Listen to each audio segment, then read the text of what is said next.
Welcome, Wildcat Nation, to the Volunteer Electric Cooperative's VE Customer Share Program pregame show of tonight's Monterey Junior High basketball game. The Monterey Sports Broadcasting Team will bring you all the action of tonight's game from the First Volunteer Bank broadcast booth, following a word from our sponsors. At First Volunteer Bank, we're not just a community bank. We're a bank that's here for our community. We know our customers by name and treat them like family. And we're here to serve our community however we can. Whether it's teaching financial literacy in our local schools or collecting and donating thousands of canned food items each year to local food banks, we're a part of your community. If you're looking for a community banking relationship, we make it easy for you to switch because we're here to help you every step of the way, right down to a local person on the other end of the phone to assist you when you need it. First Volunteer Bank, member FDIC, equal housing lender. Neighbors helping neighbors, that's what the VEC Customer Share Fund accomplishes. Participating customers round up their monthly bill to the nearest dollar. The extra money goes into a shared fund that supports Monterey High School sports and academics, as well as other community projects throughout the VEC service area, making Monterey and surrounding communities even better places to live. Make your change count and sign up for the VEC Customer Share Program.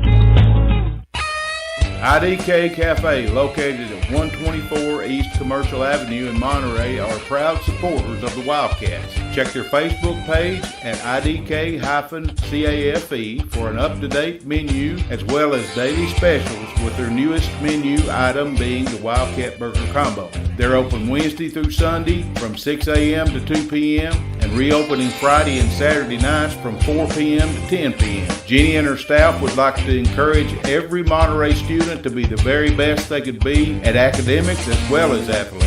Go by and see them today at the corner of Chestnut and Commercial, or give them a call at 931-584-0174. That's 931-584-0174. If you're looking for an honest, dependable, and experienced shop to have your vehicle repaired, check out A1 Auto Repair just outside of Monterey on Highway 70. Bill, Tim, and Kurt have the knowledge and experience to handle almost any auto repair you may have. From wiper blades to major engine repair, they provide expert and reasonable solutions to keep your vehicle on the road. Go by and see them the next time your auto needs maintenance or you have a problem. Call them at 931-839-3013. That's 931-839-3013. Go Cats! The Thornton Agency is an independent insurance agency representing over 20 companies and are able to tailor the right plan to every need at the best possible rate. Their number one goal is to provide quality service. Their mission is to build long-lasting relationships, not just mere clients. They're located at 418 East Broad Street, Suite D1 in Cookeville. Give Josh a call today at 931-252-4659. That's 931-252-4659.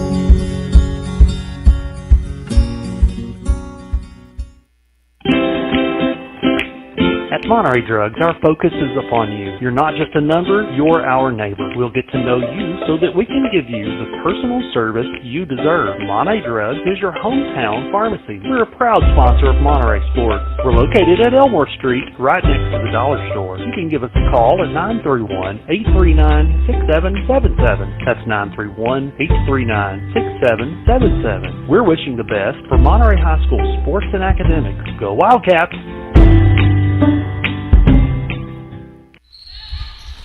Okay, folks, welcome in here at the Troy Foust Memorial Gymnasium in Monterey, Tennessee. We're looking right now our Lady JV Cats. Is that a good word, Wayne? Lady, yes. Lady JV Cats. Mini Cats. Mini Cats. Yeah. Are taking on the Livingston Middle School Tigerettes. Lady Tigers. Mini Tigers. Mini Tigers.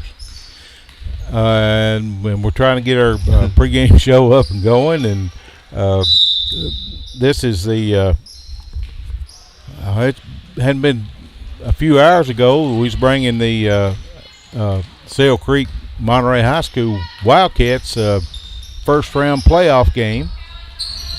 Yeah, and anyone that missed that, it's on YouTube now, right, Rick? Yeah, it's up and going. It's up and going. We had about 600 people. It's already tuned in, been watching it. So it's thank y'all. we couldn't do this without our the support from our fans, as well as our sponsors and everything. So we got Wayne Brown on the camera, Wayne the Beard Brown on Facebook on the camera, and I'm Rick McNeil, and we're going to bring the this junior high ball game to y'all this afternoon. We found out a pleasant surprise there for me, for the Livingston the junior varsity team. Karen Bailey is their coach, and she graduated with Wayne and my son Brad. Yep. Back in the day. She's Karen Bailey Tower now. Karen Bailey Tower. She's a head coach for junior high. Yes. Yeah. Okay. She's head so coach. she's doing the junior varsity. I believe honors so. Don't hold me to that.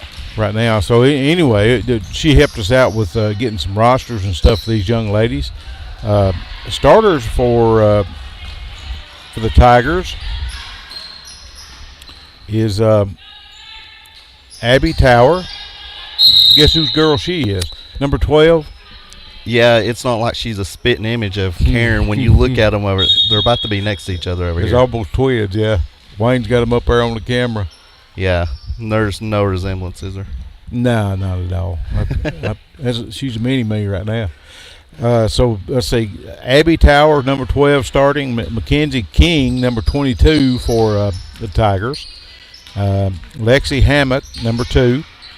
Jaden Stang, S-T-A-N-G, number 23, is starting for the Tigers of Livingston. Elizabeth Barlow, number 3, is starting for also for the Lady Tigers for Livingston Middle School.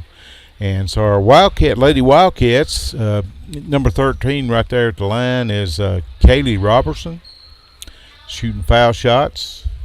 And missed the first one. And then we got number 11 is Maggie Phillips. That's Lydia Phillips, his little sister. Little sister, yeah. She is a spark plug, I'm telling you. Number 30 is J.C. Lane.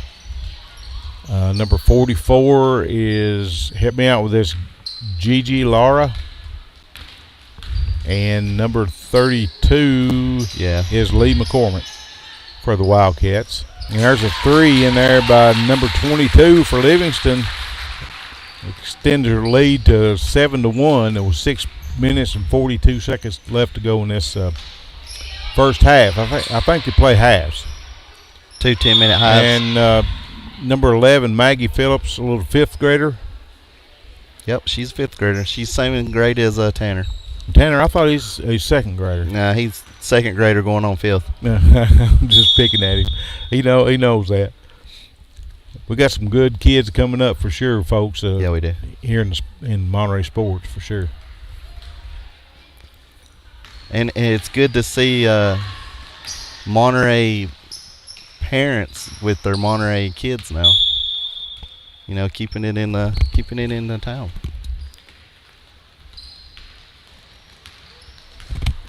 We got a good crowd. I'm eating nice, so if y'all hear something crunching on the microphone, it's ice. Yeah, well, I got gum too, and I'm trying not to chew it. Well, we done heard about that. How many times? Quite a few. One for sure. ago. Laura Watson makes sure to call us out on it all the time. Yeah, she probably will. Eating So ice. if I knew she could hear it, I'd do it just for her. Oh, well, just give her a couple of smacks there. She probably There it hear is. it later on. There it is. Yeah. Folks, we're going to have a couple of coaches up here. Maybe I don't know if Adam West is in the house or not, but if he is, we'll have him up here, the head coach for the high school. Joey Hoover is going to come up here later on during this JV game, and of course Michelle Farty is down there helping Brooke Phillips. Brooke is Matt's wife. Matt Phillips played for Monterey. And Brooke played too, didn't she, Wayne? They're a little older than me. I can't remember. I think both of them play. And I know believe, he did. I know Michelle played because she sent me a couple of videos. We're putting them on the YouTube page.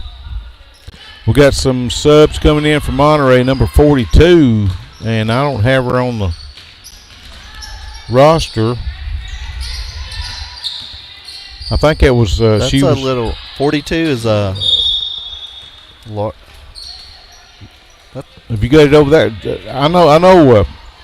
Neil wrote that down during the purple and white game. I'm trying to find the paper where he wrote it down on, and we will get her up here just in a second. We got papers strode everywhere, Wayne. I know. Well, we didn't have time to straighten nothing up after the playoff game last night. Leah Garza. She is number 10. Now April that's, Garza's little sister. little sister. Well, yeah. And You she can just tell looks like she can be a spark plug. I'm Yeah, telling you. well, she's like her sister. She is. Yeah. So Monterey's trailing right now 9-1, 5 minutes and 24 seconds left to go in this first period. And we're still trying to figure out exactly how these periods go in this junior varsity game. Looks like we got a coach coming up this way. Mr. Joey Hoover's fixing to come up here we're up here in the catbird seat, ain't we, Wayne? Yeah, what Wildcat bird seat. Wildcat Den is what you guys call it, right? Wildcat Den, yeah. Here we go. Oh yeah, here comes Coach. Yeah. So we're in the Troy Foust Memorial Gymnasium, but we're in the Wildcat Den. Yeah, I think Hoover just walked by and gave the ref about $5, but Oh, did he? that's between us, yeah. Well, that's you catch gotta it do on what you gotta video, do, I right? guess, didn't you? Oh yeah. I get yeah. And here's Mr. Joey Hoover going to join us for this. Can you hear me, Coach? Sure can. How you doing? Okay, let's make sure we got your microphone right. Okay. Hang on a minute.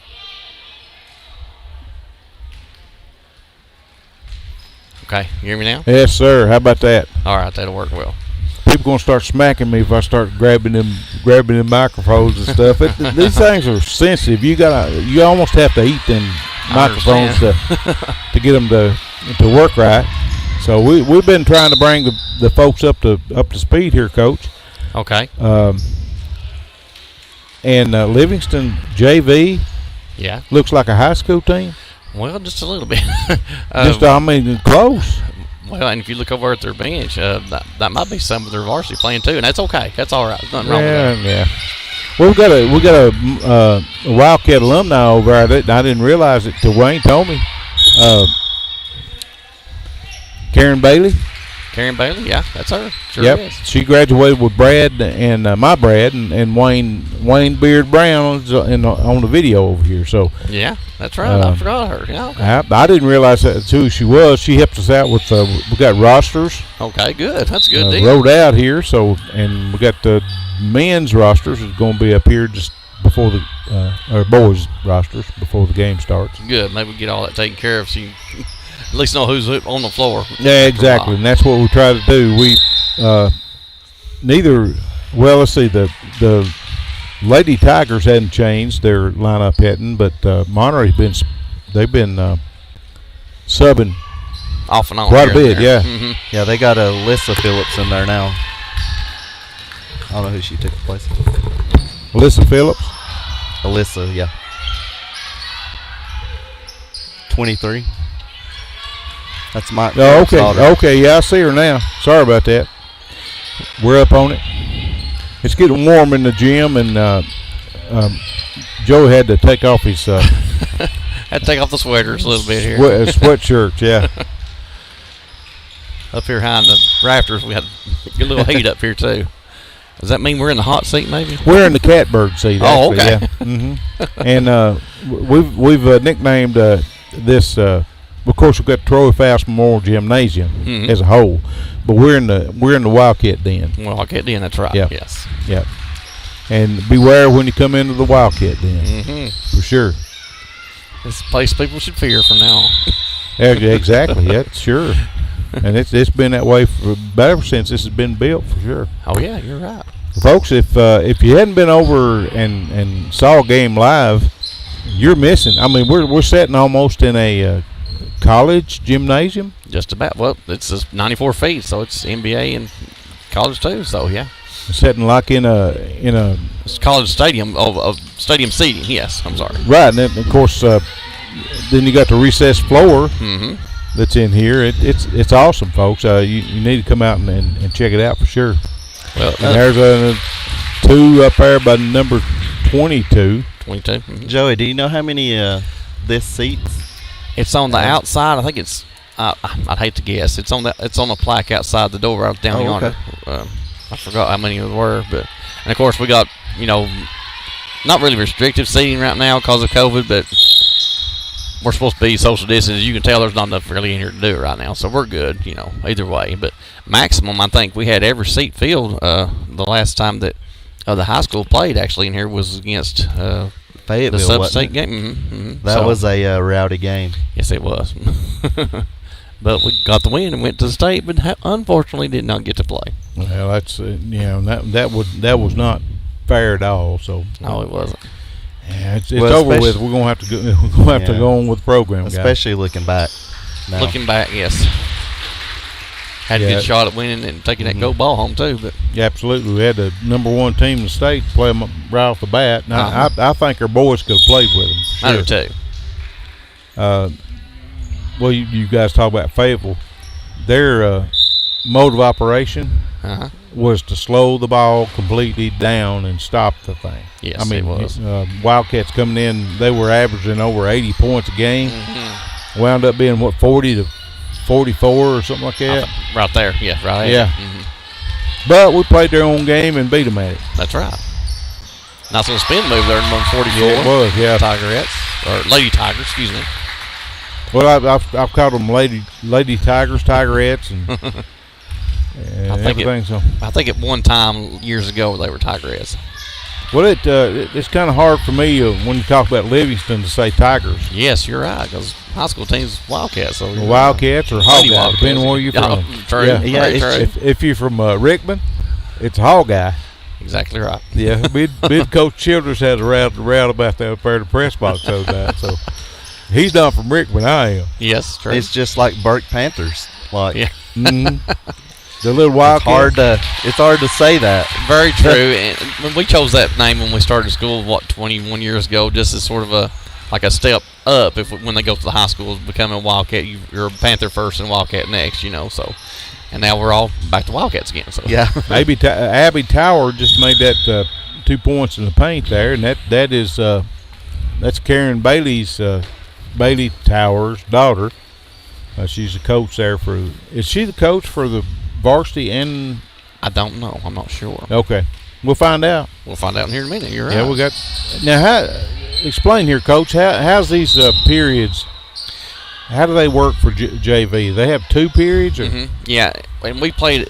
Well, we've actually played 4 games before. We played clock running with two halves. We've run it with 2 10-minute halves and stop the clock on everything. We've done it memory ways, and usually what we try to do is if there's a chance that if a team comes in from a long way away, we want to get them home early, of course. Oh, okay, so we close in the time frame.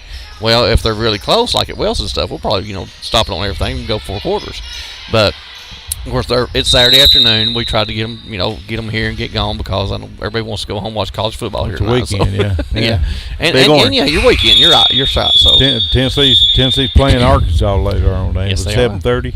I think so. 6:30 our time, maybe. I have 10 mini burgers right on that game. So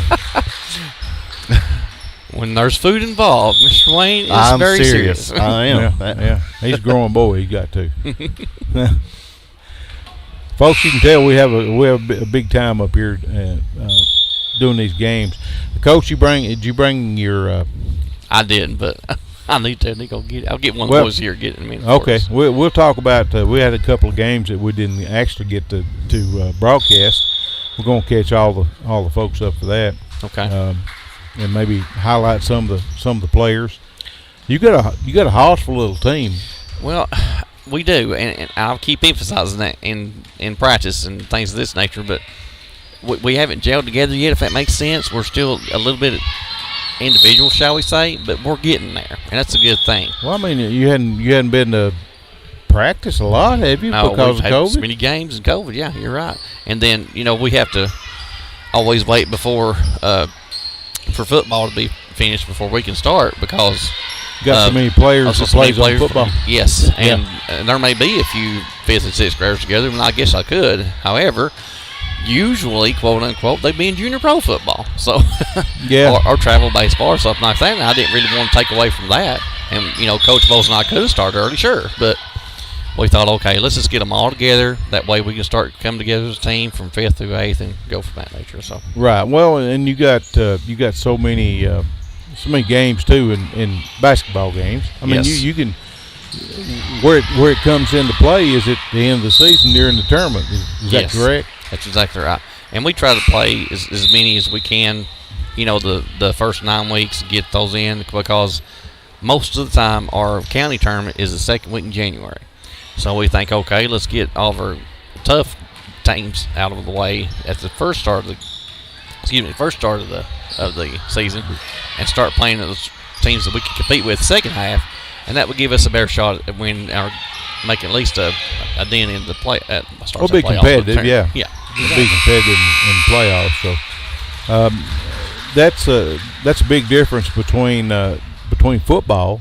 Oh, yeah. And basketball. You got 10 games in football, and they got to be ready and hitting the ground running the first game pretty much. They do, and they only have maybe 8, possibly 10 times that they're actually on the field in pads before they kick off the season. Wow, and junior high does anywhere from 8 to, and if they do have a playoff game or something this nature, a bowl game, 9 games in the 9 weeks. Mm-hmm. So, and they crunch that down into 7 because they can't start those first 2 weeks. So that's a numbers crunch there for Coach Childress and Mr. Duff too as well, and Coach Putnam. So they're doing the best they can. And we look at it as well. Okay, we will do the same thing with basketball, so that there's a little bit of a gap there between basketball and baseball. So Coach Duff can have them ready. And he's got the same problem you do. He does. At the tail end of the season, for sure. Right. And myself, I'd rather be playing a lot of games. I just would. That's just me.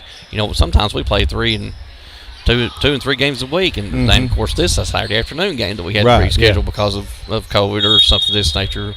With Overton County having their restrictions too, so we just had to work it in where we could, and we did finally, thank God. But I mean, we could have just canceled this altogether, but we didn't. So that's good for the kids to come out and play, and I mean, you got a good crowd in here tonight. We do. It's not bad at all. Sure. I mean, our bunch showed up over there, the purple bunch, and then of course the blue people up here. Mm-hmm. They always bring a bunch of people. Oh, well, they sure do. Yeah, they follow their basketball up there, that's for sure. Yeah, I've been there and done that too many times. Yeah. And one good thing is too, if you look across the way over there, our boys' parents, I see 1, 2, 3. So there's another 16 more parents that's going to show up here in a few minutes, maybe with their grandparents and things like that. So absolutely, well, that's what it's about. Get these kids some recognition. Yes, and that's what we're trying to do here at Monterey Sports Network. Miss J.C. Lane at the line here. Yep, number 30. See, she knocked us down. Well, try to. The bank's still in. The bank is open. And she put it in there. Need to put a deposit instead of withdrawal. we got Mr. Tanner Brown over there on the camera. I think he's Wayne's got him apprentice. Yeah. Apprenticeship program going on. Yeah.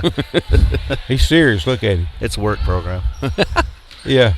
I've got stairs from on the job training from Tanner. I mean, ever since I've known that kid, he's been staring me down. So if it hits the ceiling or it loses focus, it's Tanner's fault. It ain't me this time. Yeah, of course he's a second grader too. So if got the look again, Rick. You see that now? Do what? You got the look from Mr. Tanner. Yeah, he's given me the look ever since I've been knowing him. Now, folks, it's 18-1 here in the second period. The Livingston Lady Tigers are ahead of our junior Lady Wildcats. JV girls. Got 9 minutes and 15 seconds to go in this period. So it'll be two periods, Coach? 2 halves, yes, sir. And like I said, Michelle and I talked, and Coach Bailey did too, and we decided to go that route instead of playing a full game because it is what it is. It's Saturday afternoon. Just let's get it in, get it over with, go home. Well, I mean, you got kids, smaller kids is coming up and gonna be ready for junior high and high school, and yes, you got to get them ready, and this really helps. It does, and and what I don't like about having a running clock is you get 10 minutes of action in, but you miss all those time pauses that we call it for timeouts for free throws, taking the ball out of bounds.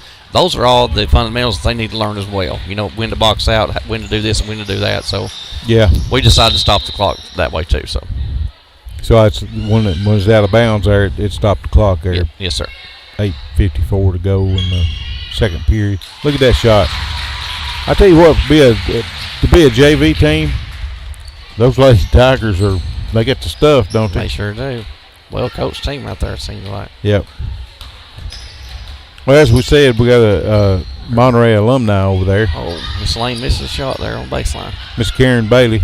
Mm-hmm. I'll have to say something to her if we get a chance here after the ball game's kind of settled down.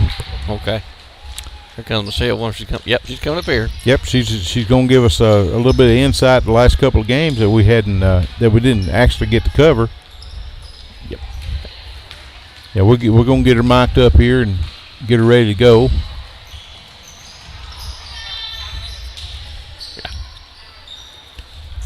Here she is. Okay, can you hear us, Coach Michelle? Yeah. Oh, good deal.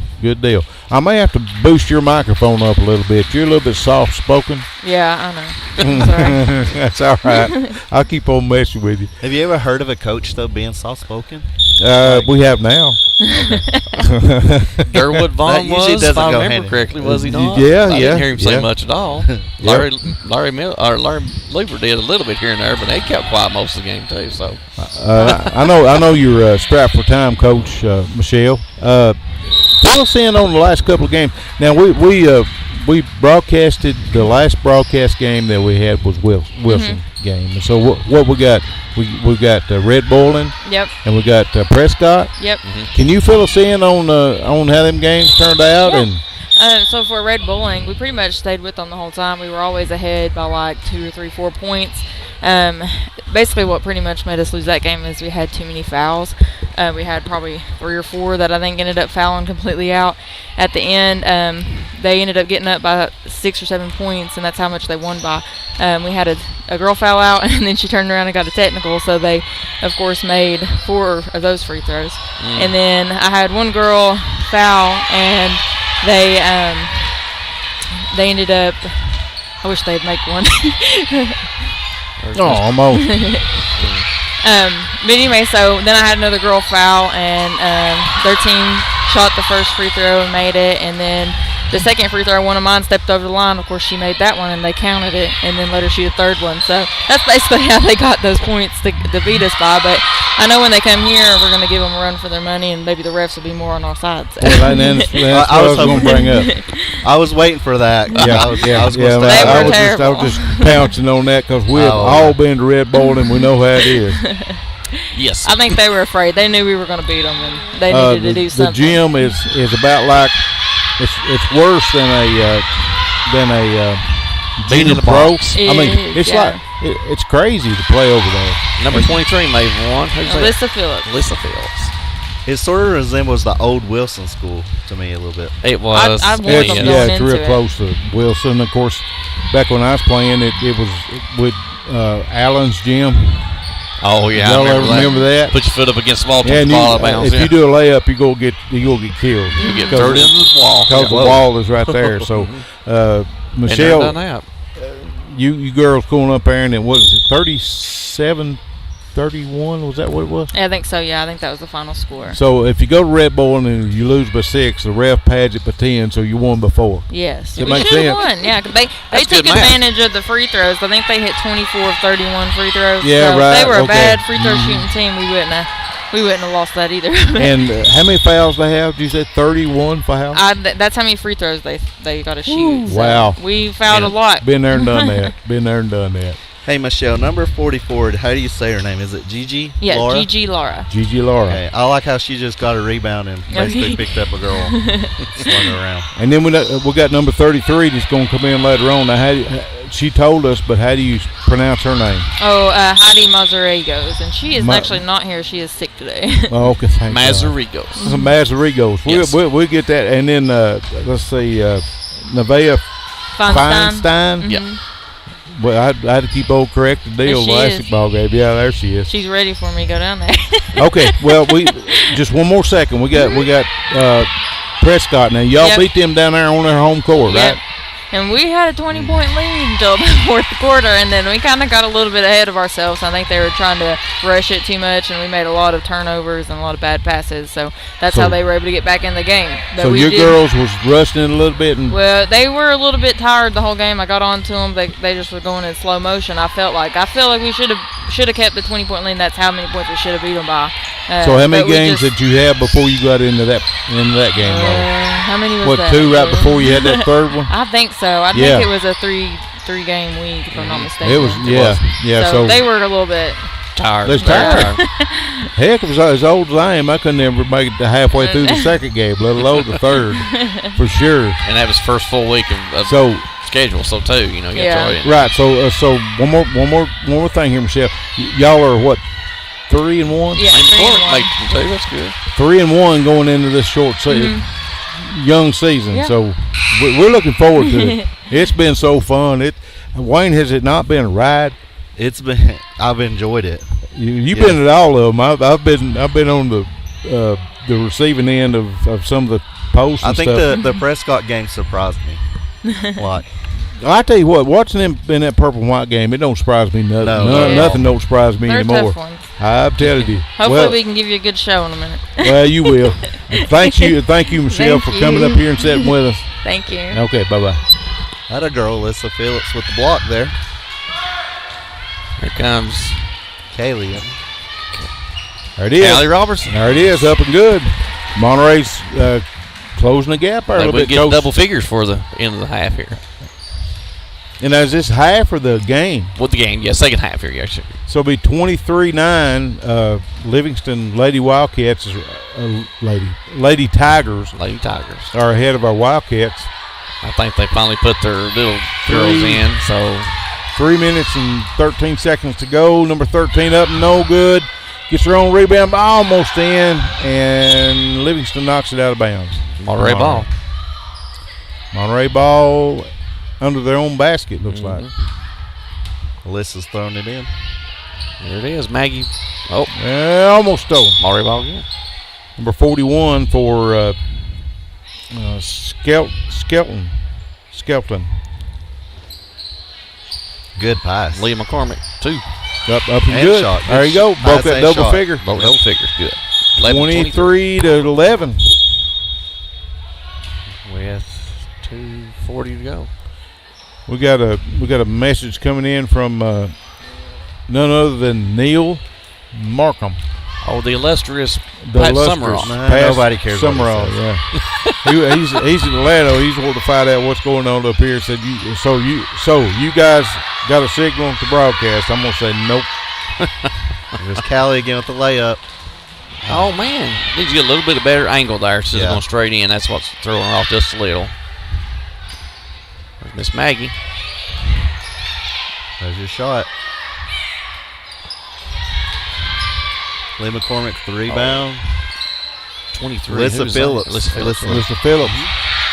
That's Matt. That's Matt and Brooks' daughter, ain't it? No, that's Mike Phillips. Mike Phillips' daughter. He's the one of the policemen now? Yeah, he's deputy. Or no? Well, he's a policeman, but he's a he's something else. Lieutenant. Yeah, but Can't remember. I'm trying to think. He's like a private investigator or something. He's head detective, right? Detective. Yeah. There you go. Yeah. Or Gigi Laura on the inbounds play. Up and good. Monterey pull within 10. 23-13 with a minute and 24 seconds to go. They found their little spark here. So, Coach Joe, you gonna be with us during the girls' game? Yeah, sure will. You got a clock keeper and all that good stuff. Yes, sure do. Okay. She's all right. right now. We can Kelly again. Get that angle, girl. Got her own rebound up and good. Good. 23-15. Minute to go. I tell you what, that number 42, she is it Garza? Garza. I can't remember. She's April Garza's little sister. April's What's her name? Can't remember. I got it on somebody's sheet somewhere. I got things stowed off everywhere. Neil wrote it down here. What did I say her name was, Wayne? It wasn't April. There's Kelly again. She got a good angle this time. Oh, still in the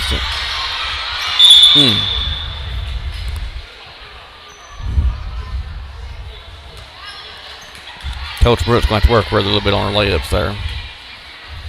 Other than that, she's done all good for him. Just haven't failed for her yet. I said I wasn't going to forget her name, and I did anyway. 17-23 with 10 seconds to go. This probably, well, we're not getting another score here. That's number 42. That's what I'm saying. Shoot that ball, girl. There it is. Bang. Yep, she did. Thank goodness. Brought it within 4. Too bad this game isn't a little bit longer. They were just getting warmed up. Sure JV was smoking there, so it's 23-19 at the end of the JV game. Our junior lady Wildcats kind of took it on the chin from the Livingston. Had a good second half though, right there at the end. Lady Tigers, yeah, and done really good in that second period for sure. Well, folks, I tell you what, we're in the middle between the JV game and our varsity girls game. We're going to take a break, just a few minutes for a sponsor break, and we'll be back with Coach Joey Hoover and Wayne Brown, and my name's Rick McNeil here in the Troy Foust Memorial Gymnasium here on a Saturday afternoon. At First Volunteer Bank, we're not just a community bank. We're a bank that's here for our community. We know our customers by name and treat them like family. And we're here to serve our community however we can. Whether it's teaching financial literacy in our local schools or collecting and donating thousands of canned food items each year to local food banks, we're a part of your community. If you're looking for a community banking relationship, we make it easy for you to switch because we're here to help you every step of the way, right down to a local person on the other end of the phone to assist you when you need it. First Volunteer Bank, member FDIC, equal housing lender. The Thornton Agency is an independent insurance agency representing over 20 companies and are able to tailor the right plan to every need at the best possible rate. Their number one goal is to provide quality service. Their mission is to build long-lasting relationships, not just mere clients. They're located at 418 East Broad Street, Suite D1 in Cookeville. Give Josh a call today at 931-252-4659. That's 931-252-4659.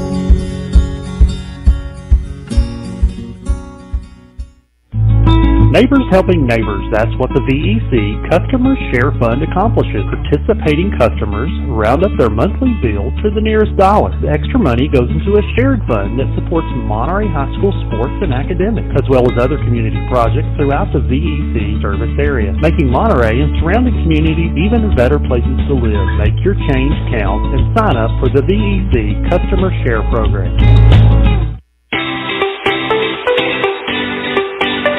If you're looking for an honest, dependable, and experienced shop to have your vehicle repaired, check out A1 Auto Repair just outside of Monterey on Highway 70. Bill, Tim, and Kurt have the knowledge and experience to handle almost any auto repair you may have. From wiper blades to major engine repair, they provide expert and reasonable solutions to keep your vehicle on the road. Go by and see them the next time your auto needs maintenance or you have a problem. Call them at 931-839-3013. That's 931-839-3013. Go Cats!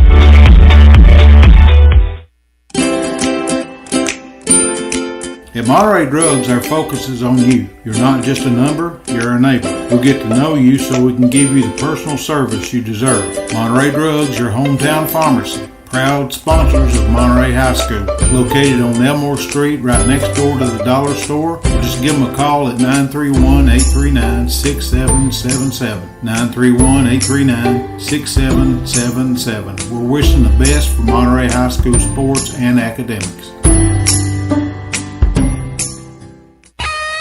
IDK Cafe, located at 124 East Commercial Avenue in Monterey, are proud supporters of the Wildcats. Check their Facebook page at IDK-CAFE for an up-to-date menu as well as daily specials, with their newest menu item being the Wildcat Burger Combo. They're open Wednesday through Sunday from 6 a.m. to 2 p.m. and reopening Friday and Saturday nights from 4 p.m. to 10 p.m. Jenny and her staff would like to encourage every Monterey student to be the very best they could be at academics as well as athletics.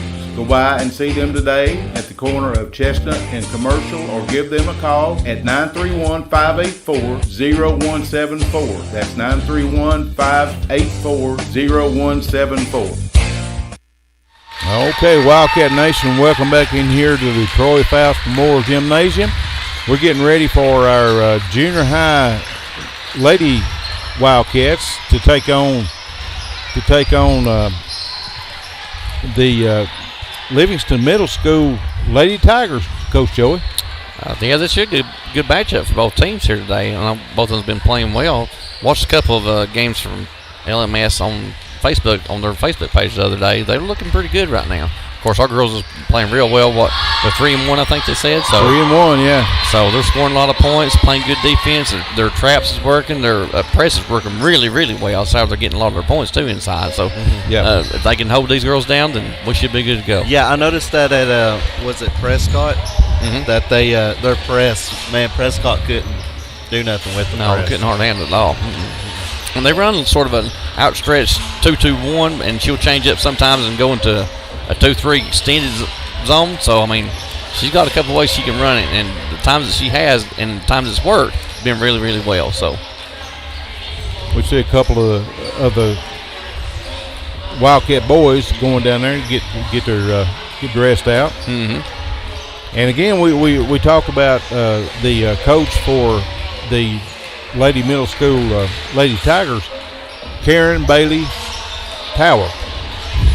Yes, she's a Monterey alum, and like I said, she's graduated with Brad and my Brad and Wayne the Beard Brown over there on the camera, and she looked pretty good in that JV game, didn't she? She looked really good. Sixth graders and fifth graders, team's looking really good right now. They call it Bantam in Overton County. Of course, we just call it JV here in Putnam County, and they have their own season. They have their own tournament at the end of the year too. So, you know, they probably have already got some good experiences with them going up there too as well. So, how many more schools is there up there in Overton County that does that? All of the schools that are playing now: Wilson, Rickman, Allens, LMS, Hillham. I think it's 5. Is that right, Rick? Yeah. Because the rest of them, of course, has got consolidated into different ones, right. Like Alpine and Allens. I say Alpine, Independence, Hardest Chapel. Yeah, I remember all them back when Monroe. Monroe, we call it Monroe. Yeah. They always got pulled in. Then I think they made them all community centers. Is that right? If I remember correctly? Yeah. I remember playing those teams back when I played for Wilson. So yeah, well, I played for back then. I played for Rickman back in the day, and of course we played them all too. Yeah. So it's kind of, times are changing for sure. They have, very much so. Well, folks, we're going to update you a little bit here coming up next week for our junior high teams. We got, let's see, Monday. Y'all going to be at Smith County? Smith County, Coach Joey? Mm-hmm. Yeah. And that's down there in Carthage, Tennessee. What we got going on down there? The JV girls going to tip off somewhere around 4:30, something like that. Then our JV boys actually going to play right after that. Don't know about the format. They'll handle that as far as I know. Okay. We scheduled it for 5:15, but now who knows? You know, it could go in overtime or anything like that. So you got 4 games? Mm-hmm, yeah. And then we go back to back with the varsity girls and varsity boys. Yeah. Okay, cool, good deal. All right, do you know anything about the Smith County Owls? I do know that they're well coached. Yes, actually, Coach Linus Martin, who came up here, is from down there. So he said that, and I talked to him the other day a little bit about it, but we didn't get to speak much. But I do know that he runs most of their AAU program, so they're looking good. I watched a couple of their games too, and they got rock and rolling. So we're going to have to really go in there good tight and hopefully get a good win if possible. Got to always got to rebound, shoot the ball, right? Absolutely, that's the keys. You know, Pat Summit said, years ago, offense sells tickets, defense Wins wins ball championship. games and rebounding wins championships. Yep, So, and yeah. I'm a firm believer in that. Always have been, always will be. What'd you say, Wayne? We talked about it here you're about good. his- I was going to say, yeah, Linus is actually, Tanner has took a few lessons with Linus, and he's played in a couple of tournaments with him. Okay, good. well, So he, guys, fill the listeners in. Who is Linus? Linus Martin. He is now. He took over for Coach West. Went to he's not the. He's operating the remote kids and has a team of other teachers underneath him, which left the lab open for the Vital program up here and kids that are doing things online up here. And there was a young lady who was doing that for 9 weeks, and I think she married and moved away. So that position became open, and Linus put in for it and got it up here. And actually, he's having Coach West coach as assistant coach this year. So Okay, so he's going up to high school. yes, sure Okay, and so he's a pretty good coach. he's been around for years, as far as I remember. He's Okay. been there and done that. Sound like Adams loading his bench. Yes, which is a good thing. Yes, sir. Yeah, that's a good thing for Monterey for sure. So Adam's got what now? Jared. He's got Linus. He's got I can't remember. Jerry Slagle. Yes, Mr. Slagle. Yep. Yes. So Yeah, he's I got, remember him from way back. good team and good set of coaches right there. Can handle the JV, can handle the varsity too. So they're going to be rock and rolling too here before you know it. Yeah, absolutely. They open Okay, the so 17th. Is that right? I think. it's 17th. Yeah, we're going to go to Pikeville, Tennessee, down there in Bledsoe County. Bledsoe County Warriors. We've handled them pretty good last year. Yes. We don't know for sure what's going on this year, but we'll find out pretty quick. And some, you can look at it for two different ways. A lot of people say, well, this is a totally different team. Well, yeah, in some personnel ways it is. However, with the philosophy and with the coaching, with the set plays that they've already put in place for years and years now, it should be plug and play. Well, So, you got Tucker Phillips, Roadrunner, we called him. yes. He's the type of dude that he gets the ball inside the 2-point range. He backs up outside the three and nails it.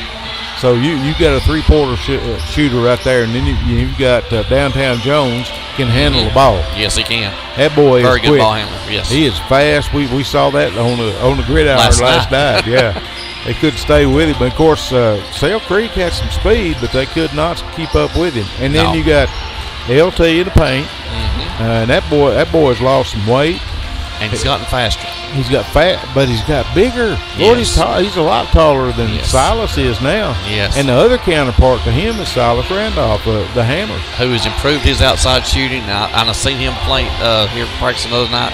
His moves inside has gotten even better from where Well, he's from what it was a nailing it. year ago. So Well, LT was shooting him from outside. yes, he sure was. And then, then we got an odd man out. Who's going to be number 5? Good question. I don't know who he plans right now.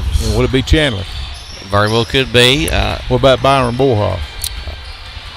Maybe not. That's probably going to be a 3 position, which is usually Brown plays inside. Which of course that's your swing man, your small forward. He's going to be like tall the 6 man coming Yeah, in like yeah. Noah Saylor was last year. I think so. It could be Jordan Lowhorn. We don't really know right now. As far as I know, Coach hasn't picked out the starting 5 yet, and he'll change throughout the year. Once all football comes back for sure. Right. So, right. So the big shoes to fill, the way we're talking about it now, would be Big Shot Billy. Yes. He'd be the 3rd man. Of course, we lost Peyton. Of course, Peyton's playing college ball this spring coming up. That's a big loss. And we heard, hey Wayne, we heard what was the Salina coach told us down there in the press box? Was you down there where we was talking to him? The Salina coach? Yeah, I heard Coach a little Edwards? bit of it, but I wasn't paying attention. Robert Edwards. Yeah, he come in and we talk about basketball and stuff. He said, he looked me straight in the face. He said, "I'm glad number 20's gone." He said probably for 4 years. I mean, he had to put up with him 4 years. So. Yes. Well, and they've reloaded too. They did the spread on them in the paper the other day, and they're going to be strong. They really, really are. Them Pickett will be. I think RBS might be giving a good run for their that money big too. boy, So Marsh is gone from down there though. that's true. Red That's Boy. true. And I mean, we had trouble with him last year. But I tell you what, up here we nailed him up here. Yeah. You had them 2 big trees in the middle for us for sure. Well, listen, we got just a little bit. We're going to start this game, and we'll talk about the Tuesday game and the Thursday game when we get into the girls' game here, when we get a break. Coach Joey, we appreciate you coming up here and sitting with us. All right, folks, we're fixing to tip this thing off here in the Troy Foust Memorial Gymnasium. Our Lady Wildcats against the Lady Tigers from Livingston, and we've got people coming up here in the cat's net. Wildcat Crow's den. Nest. Yeah, you up there. Yeah, we're up here. We can see good. Now let's see. We got who is this? Allie Novak's jumping center. Monterey controls the tip. Number 24 drives the lane, gets over on the right side, puts it up, no good, and it's out of bounds on Monterey. Livingston. Looks like Feinstein's about to take it out. They're in a line formation on the left-hand side. Kick out to Lydia Phillips for 3. No good. No good, and off of Lindsay Novak. LMS ball. And they're pressing right now. Yep. They broke it pretty handily. I'm thinking Michelle's hard to set up there.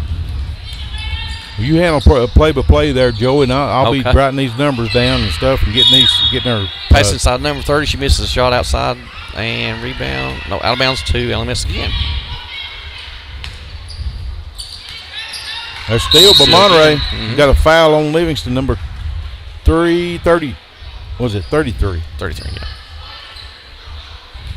We're trying to do stats and do play-by-play and color and everything up here, folks. So I'll hang in here with across the timeline. They're in a 1-2-2 offensive set against the 2-3 zone. Outside to Miss Novak, shoots a 3, no good. Rebound at LMS, lost away, and then maybe a jump ball. Look at that defense. Oh, jump ball above referee. The alternate possession goes to Livingston. Yes. I learned that from what's that dude with the girls? Mark Sims? No, for UT. I'll think of his name here in a minute. I learned that off him one Rick Barnes? No, the play-by-play guy for the. Oh, Bob Kessling? For the ladies. Oh, who is that? I'll think of it in a minute. It's down in the database, but the processor's not working real good. Shot by LMS, no good. Out of bounds by Monterey. No, she did save it. Lydia Phillips. Wow. Look at there, what a play. That was smart, too. Got Feinstein ahead. Yeah, look here. Got a foul on number 20. Sometimes it's good to stop the fast break. You never know. I almost said his name. Inbounds to Phillips again. She pops a 3. No good. Rebound by Lee McCormick. No, it's Allie Novak, sorry. Allie Novak. She's a force in the inside, that's for sure. There's Feinstein up there with the 3 up, no good. Lindsay back up there with no good. Allie, that's Allie Novak. Monterey almost stole it again. I'll tell you what, there's a stint. Look here. Look at the trap. Up, no good. Number 33 with the rebound for Livingston, up and good. It's an offensive rebounding for you. You turn your back for just a second, somebody will slip in beside you, and that's what happened there for LMS. 320. I'm trying to get them wrote down here on the stat sheet. Extended 2-3 zone against Monterey. Feinstein with left, dribbling inside and outside to Lydia Parker again for 3 on the side. No good. Rebounding there by LMS guard number 20. Across the timeline. Tied up. Almost. She got bumped, no foul. Out of bounds, back to LMS underneath. Tipped a little bit there by the Wildcats. She should change to a 2-3 zone. They do, and LMS is a line them against the free throw line. 20 up with a 3 up, no good. 30 with a rebound. Foul by number 24. 2 shots coming in. There is a substitute coming in just a minute for them. Number 2.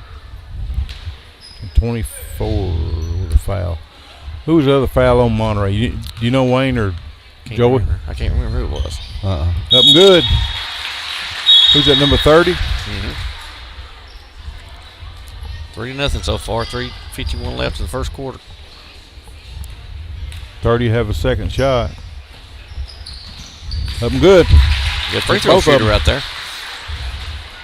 Right now she's 100%, ain't she? Wildcats, number 22. Gets it up across the timeline. then tries to get it in the middle and got stolen away by the Lady Tigers. They go all the way coast to coast. Monterey steals at number 20.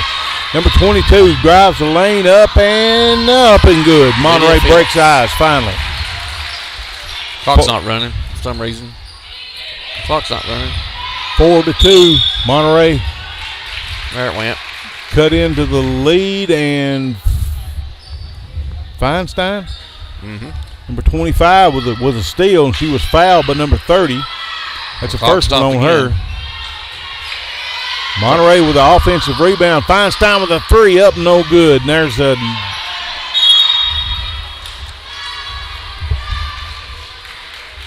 I think it's running. Something's wrong with the clock. Well, we had a problem with that last night with out there on up there. Yeah. Yeah. There's a long three by Phillips. No good, and a rebound. There was a foul on Monterey. It's running wild. Okay, we got a timeout here on the floor. And there's something going on with the clock. Yeah, something's not happening. They're trying to get that rectified. They finally got it stopped. We're going to have to put some time back on there, looks like, Coach. I think so. I think it's like 3:21 maybe. 3:18 maybe. Let's see what happens.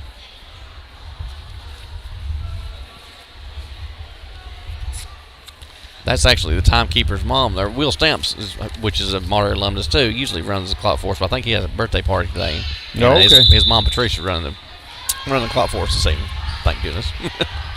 So be out in the backcourt to the Livingston Lady Tigers. For some reason they didn't throw it in. The press wasn't set up. Now they do. Monterey with that. We got a turnover there by the Lady Cats. The Lady Wildcats put that pressure on there with that full court pressure. 2-2-1. Working so far. Good crossover dribble there, Lydia. Up, no good. Missed the floater. I think steal by Lydia, puts it up, no good. Number 30 there with their second foul. 2 shots from the line coming up from Miss Lydia. 4-2 with 3 minutes and 3 seconds to go in this first quarter. Already 5 team fouls against LMS and 3 for us. Now in the ball, when they get in the ball, there's a Lydia up there with the first free throws up and good. You shoot 1-1 on the 7th team foul of the half. Okay, so the Lady Tigers is 2 away from that, right? So we'll be shooting 1-1 when they get their 7th, yes. Lydia's up there and eyes it up, no good. Number 22 up there for the rebound for outlet pass. The Lady Cats. Gets it all the way up the court, and Feinstein kind of made sure she didn't shoot that one. That might be her second foul. It is, according to the clock up here. So Feinstein has 2 fouls. Going over there for a little bit of instruction from Coach Michelle. Number 4 puts it up, no good. First free throw is no good. Monterey is pulling within 1. It's 4-3 with 2 minutes and 57 seconds left to go in this first quarter. Coach, they've hung in there with this bigger team. They have, and their pressure's working so well. Free throw, and 24 Trevathan with a rebound gets it out to Phillips. Number 22. Phillips comes across the timeline. She's a good ball handler, man. Yes, I'm telling you what, and crossover dribble. There's an errant pass, and Livingston Wildcats threw it right back to Feinstein. Feinstein back up to Allie Novak. She was hammered, but no foul was called. And Livingston gets it back up in the front court, and Lydia Phillips is there just all over, Coach. Sloppy play, too, on both ends of the floor right now. Yeah. So far, there's Allie Novak, and she'd been fouled 33 with a foul. 16 foul at half. One more foul. Yep, we're at the free throw line. Now this goes for the half now, right, Coach? So yes, sir, by half. One more foul? Yep. Then on the 10th team foul, it's 2 free throws. So it'll be double bonus that way, sir. Right? Okay. 2:13 to go, and Monterey trailing 4-3 with the ball. And there's Trevathan up with a long 3 up, no good. Number 33 with a rebound for Livingston.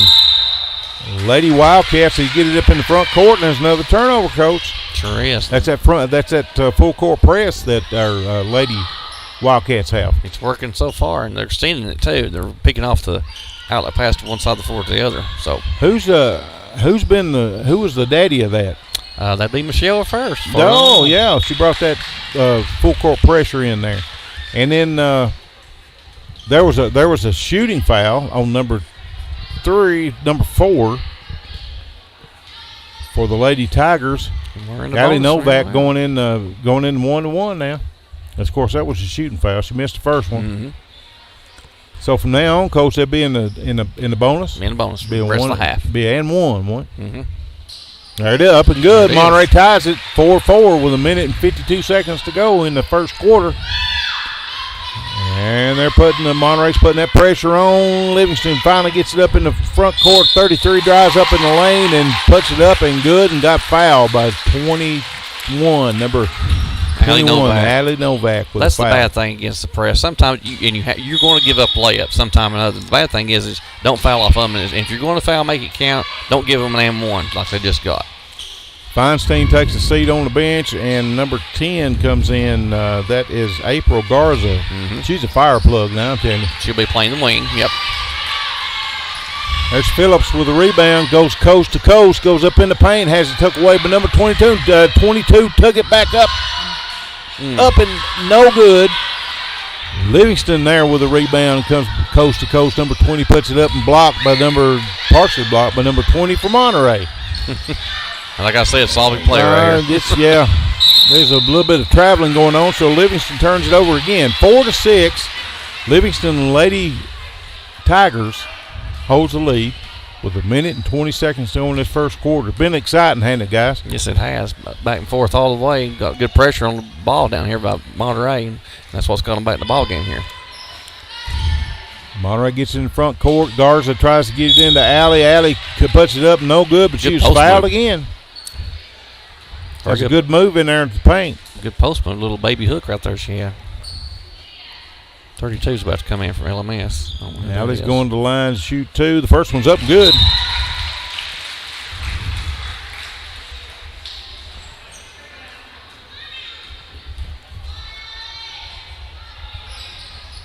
And the second one's up, no good, but Trevathan there to tip it out of bounds on Monterey. So Livingston Lady Cats in the backcourt. Monterey putting that full court pressure on them. That second line defense needs to come up and tighten up just a little bit. I think she might get a couple more steals.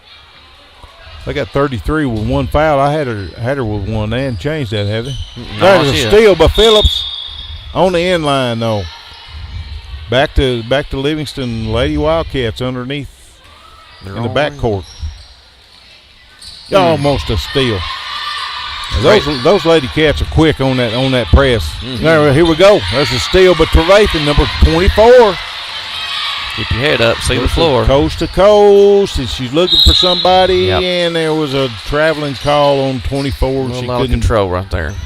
Lost control of the ball. And that's why you need to dribble with your head up. I mean, and my boys do it too, unfortunately. We put our heads down, but be in control. Once you get past the timeline, hey, set up your offense if you need to. Almost had it stolen, and there's a foul on who they going to call on? Lydia Phillips. That is first foul on her. Yeah, I've got her down. There's 1 foul, so 22 shot, no good. Livingston gets it underneath the. All the possession goes to Livingston. Mm-hmm. Mickey Deerstone. I told you I'd remember that. Livingston gets it in the paint up, no good. There's Allie Novak with a rebound into number 22. Phillips gets across the timeline. She missed Trevathan open for a wide open layup and missed it there. But anyway, 22 seconds to go. And they threw it in the middle, no good. And Phillips with a steal up, no good, and she was fouled. Number two. Good drive there, Lydia. She's a ball player, I'm telling you. She is. Hustles all the time. Athlete. Now, I tell you what, these girls are loaded with some athletes. Mm-hmm. It seems like they never get tired, even though Michelle usually presses, the entire game, so they're running every time they go. Lydia misses the first free throw. Monterey still trailing 6-5 with 15.5 seconds to go in this first quarter. Been exciting first quarter, hasn't it? Yes, it has. Back and forth both ways. And there it is, up and good by Lydia Phillips. That gives her 2 points for the Michelle switched and went quarter. 1-2-2 full court press. But still working. Almost stolen and knocked it out of bounds. So April Garza. Livingston has it out there at side court. April Garza with the deflection. 8 seconds to go. Monterey tied it up 6-6. Another foul by Trevathan. And there's a That's Trevathan. seventh team foul. They're going to shoot 1-1 right here. That's 2 on Trevathan. Should be. Well, I got her as 1, but I've had her down with 1 already. And that's number 3 at the line for 32, actually. For the Lady Cats at the line, or Lady Tigers at the line. 7.7 seconds to go. Verification by the referee making sure there was 1-1. And it was. Double lane violation. Yep. Monterey jumped in a little bit too quick. Yes, it's Allie. Allie was first. They're antsy, ain't they? Just a little. Good to be that way. Get down rebounding. Sure it is. And No rim. Both free throws, so we got 6.8 seconds to go in the first quarter. Monterey has it in the back court. April Garza into Phillips. Lydia gets across the timeline. 4, 3, 2, 1. Allie Novak drives up. No good. No foul. End of the first quarter. It's 6-6. Well, she's changed from a 2-2-1 now to a 1-2-2 full court press. That seems to have helped a little bit. We kept hopefully keep them out of foul trouble a little bit this second quarter, going to the second half and have a good rest of the game here. Well, they're playing them close, especially for a lot bigger team than what Monterey has as far as size-wise. Yes, they are. For sure. Let's give a spot out here to First Volunteer Bank. They're a broadcast booth sponsor from last year, and they are this year too. So they are your neighborhood bank, and remember, they're the bank of personality. 210 East Commercial Avenue, Monterey, Tennessee, 931-646-5501, 931-646-5501. Got some good sponsors, folks. You hear the spots and you hear the commercials here on our broadcast. Get out and tell them that you heard it on here. We couldn't do that without our sponsors. We couldn't do it without our coaches. We got Coach Joey. We got Coach Michelle. We got Coach Adam. We got Coach Pierce. I'm going to miss somebody. Coach Sims, Childress. Sims. Hughes. Dove. Looper. Wofford. Yeah.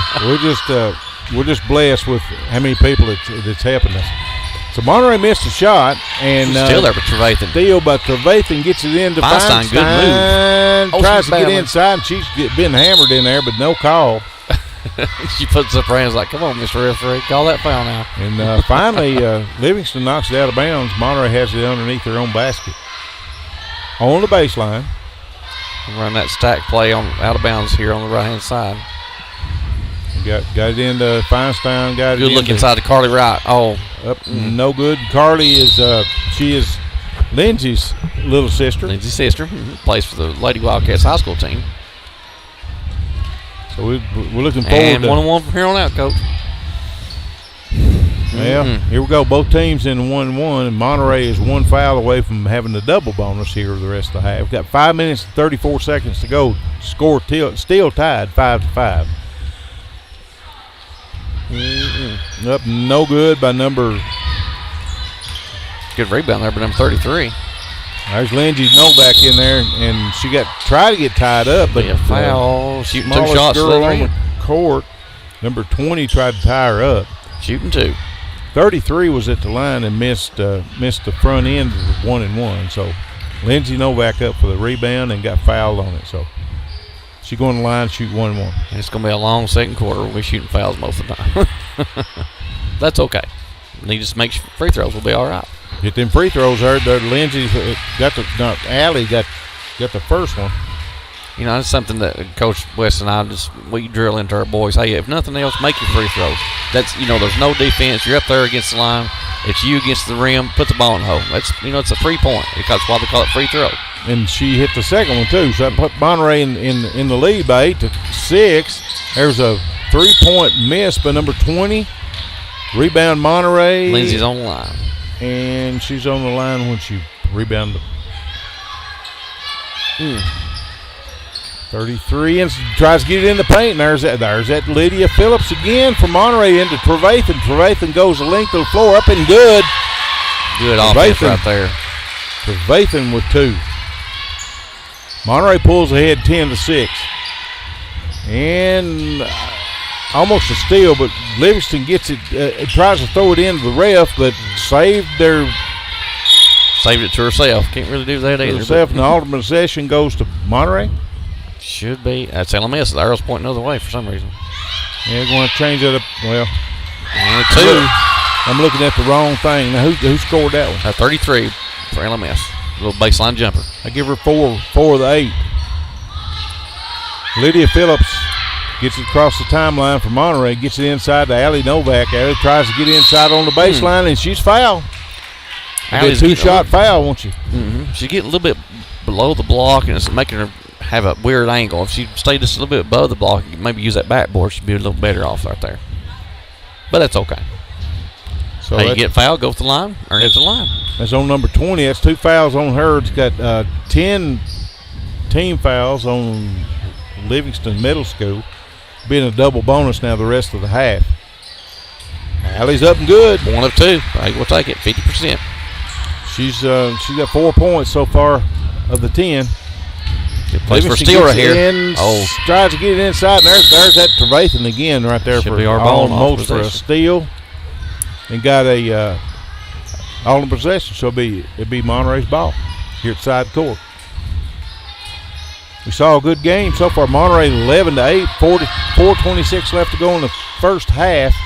Phillips goes all the way through the scrum there in the paint and puts it up no good. Then April Garza. April was up for the rebound, and looks like Livingston tipped it out. Mm-hmm. Monterey has it underneath their own basket. Garza gets it into Trevathan over to Allie. Right there. Novak. There it is. Bang, bottom. How was it that John Ward always said that? Bottom. Monterey almost a steal there, and still working on a steal. Tickles the twine. You remember that, Rick? Yeah, yes, sir. Nothing but nylon. String music. The string music in Knoxville. Yeah. Who was that? That was John Moore. John Moore. No, it's the one before here. Remember? Oh, yes, I do. A little bit. String music, he'd say. Monterey ahead 14-8 with the ball, and 3 minutes here it and is 48 again. seconds. And there's Allie Novak up. Just no barely. good rimmed out. And there's Phillips for the rebound. Good board there, punch it Lydia. in. Nice job. They're Lydia offensively Phillips. rebounding. They're clicking on all 5, ain't they, Coach? And here's a steal by Phillips. Puts it up, no good. Missed and there's Livingston with the rebound. Number 20 gets it in 33. 33 tries to get it inside. Trevathan knocks it out of bounds. Nice what job a right team. there. I tell you what, folks, if you hadn't seen this bunch of girls play, you need to get over here and watch them live. We're trying to do it justice. They ain't no way. Livingston gets it into the paint and puts it up no good and gets her own rebound. Number 20 with a 3 up, no good. There's Allie Novak for the rebound for the Wildcats. 3 minutes and 9 seconds to go. 16-8. Monterey's doubled the score of the Livingston Hawkeye Lady Tigers. April and missed right in the corner. 20. Wide open layup. No good. And 30 there for the rebound. There's a steal. I'm telling you what, that little Lydia Phillips is like a cat up there. Up and good. There's the Lydia Phillips. Should be a timeout for LMS. Yep. And here we got a timeout. Livingston Middle School. 12-0 run there for the Lady Tigers. 18-8. Our Lady Wildcats is leading the Livingston. Visiting Livingston. They were down 6-8, I think. So that's a 12-point turnaround right there in less than 3 minutes. So that's awesome. You want to take care of Volunteer Electric there for us? Sure can. All right, Volunteer Electric Corporation, our pregame show sponsor, and it's more than 80 years of operation. VEC is growing and prosper, bringing prosperity to the region it serves. Volunteer Electric Cooperative, powered by the people you know, and give a little shout out for Mr.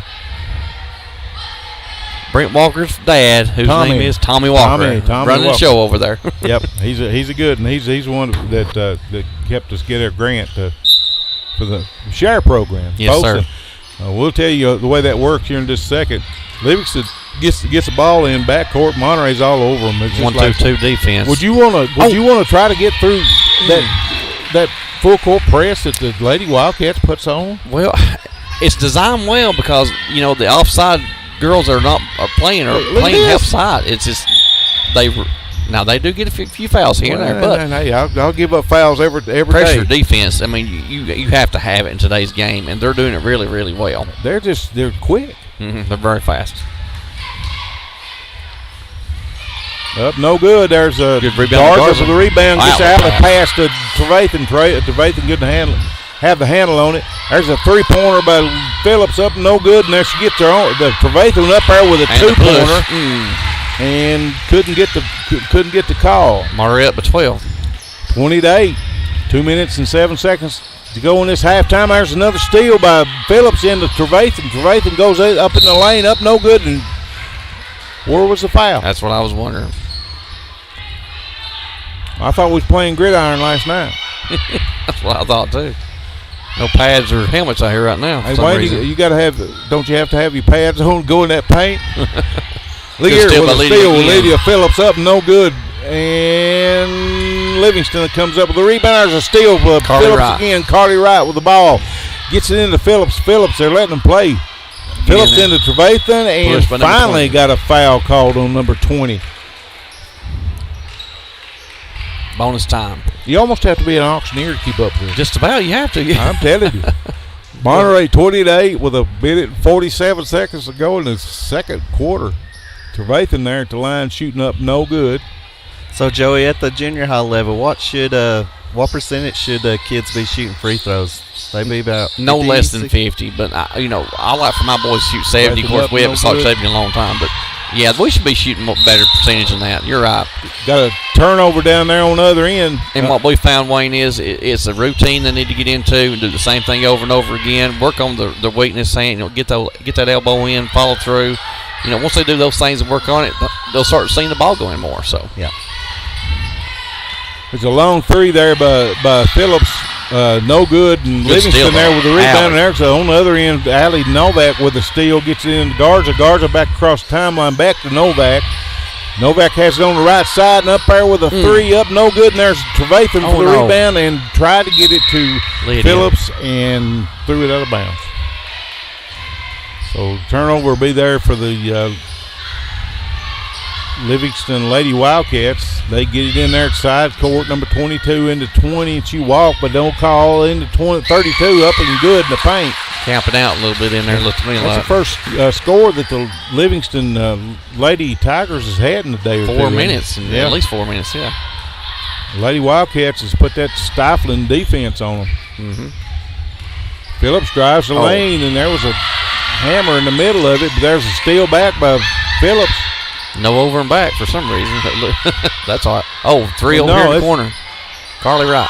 Bang! Oh, no good. And which one's it going to call it on?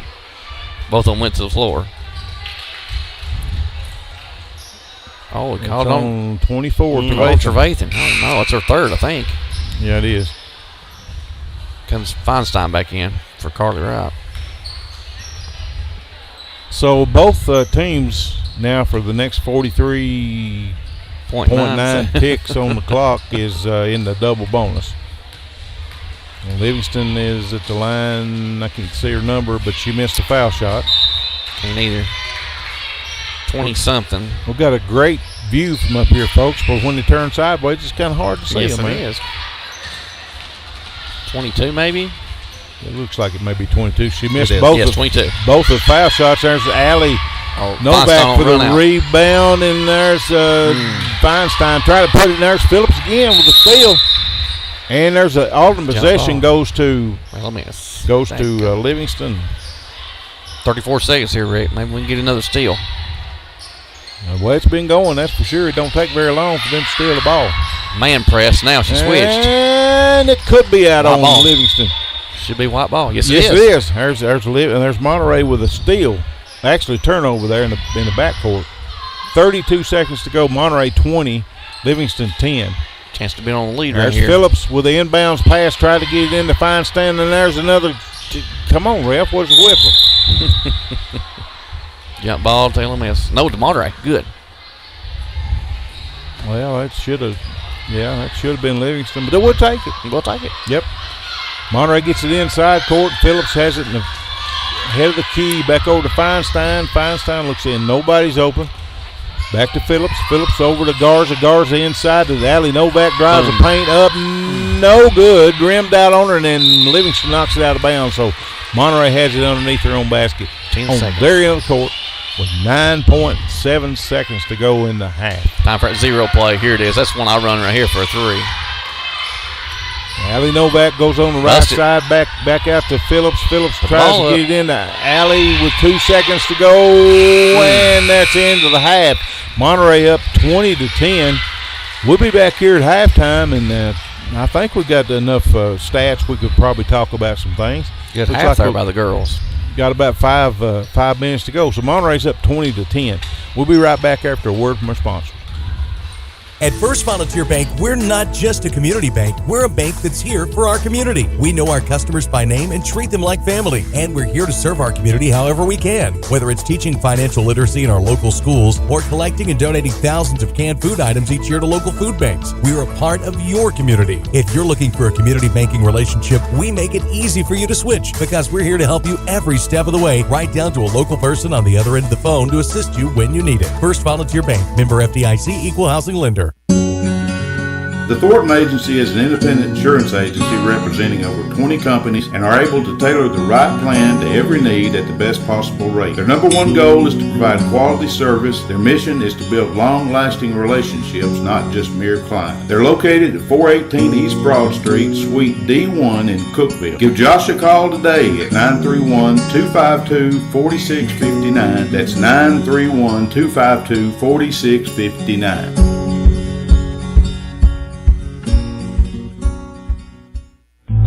Neighbors helping neighbors, that's what the VEC Customer Share Fund accomplishes. Participating customers round up their monthly bill to the nearest dollar. The extra money goes into a shared fund that supports Monterey High School sports and academics, as well as other community projects throughout the VEC service area, making Monterey and surrounding communities even better places to live. Make your change count and sign up for the VEC Customer Share Program.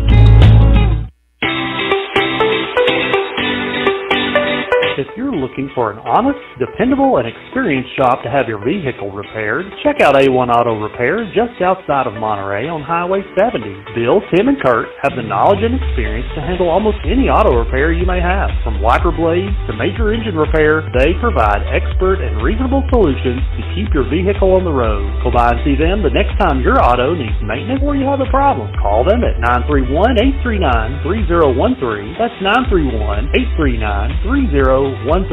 Go Cats!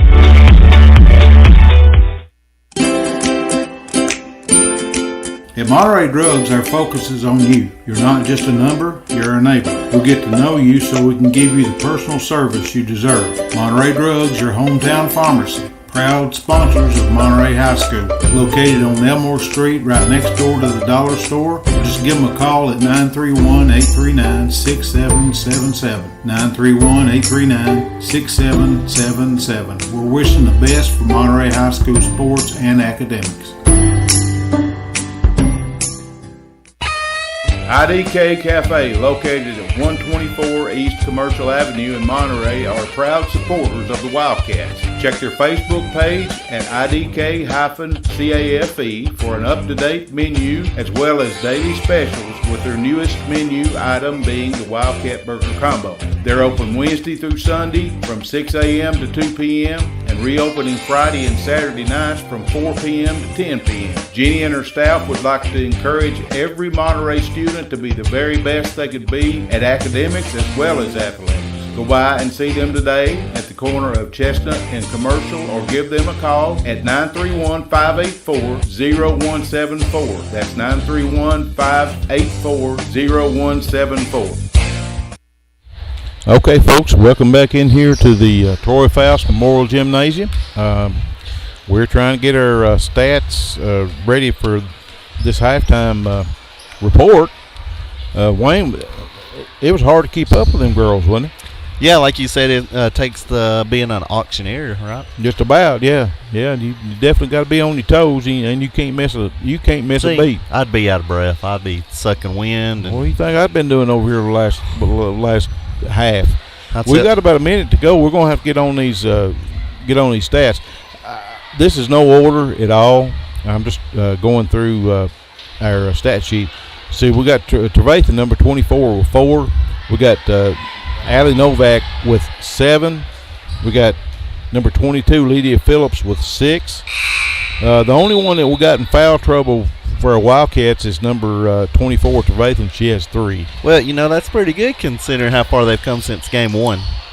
Oh, of the yes, season. sure. Yeah. When they had 10 fouls in the first, it wasn't even out of the first quarter yet. Yeah, well, you got to consider too where that was. But coming from. they were ready to go. Yep. And so the leading scorer for the Lady Tigers is number 33, and her name is looking at the. She looks like she's the center. I'll see her down here. Keely Cantrell for the Livingston Lady Tigers. There's Feinstein with a 3 up, no good. 20 with a rebound for Livingston and tries to get it out and does. 33 drives the lane against Feinstein, puts it up, no good. And there's number 22 up there with the rebound, puts it up and in. And pulls within 8, 20 to 12. There's a Trevathan tried to get it inside. There's Novak in the paint, up no good. And then number 30 there was with the defense. Livingston with the rebound and took away in the front court by Feinstein. Feinstein tries to get it up to Carly, right? Carly, yeah. I'll get you there in a minute. I was trying to remember her name.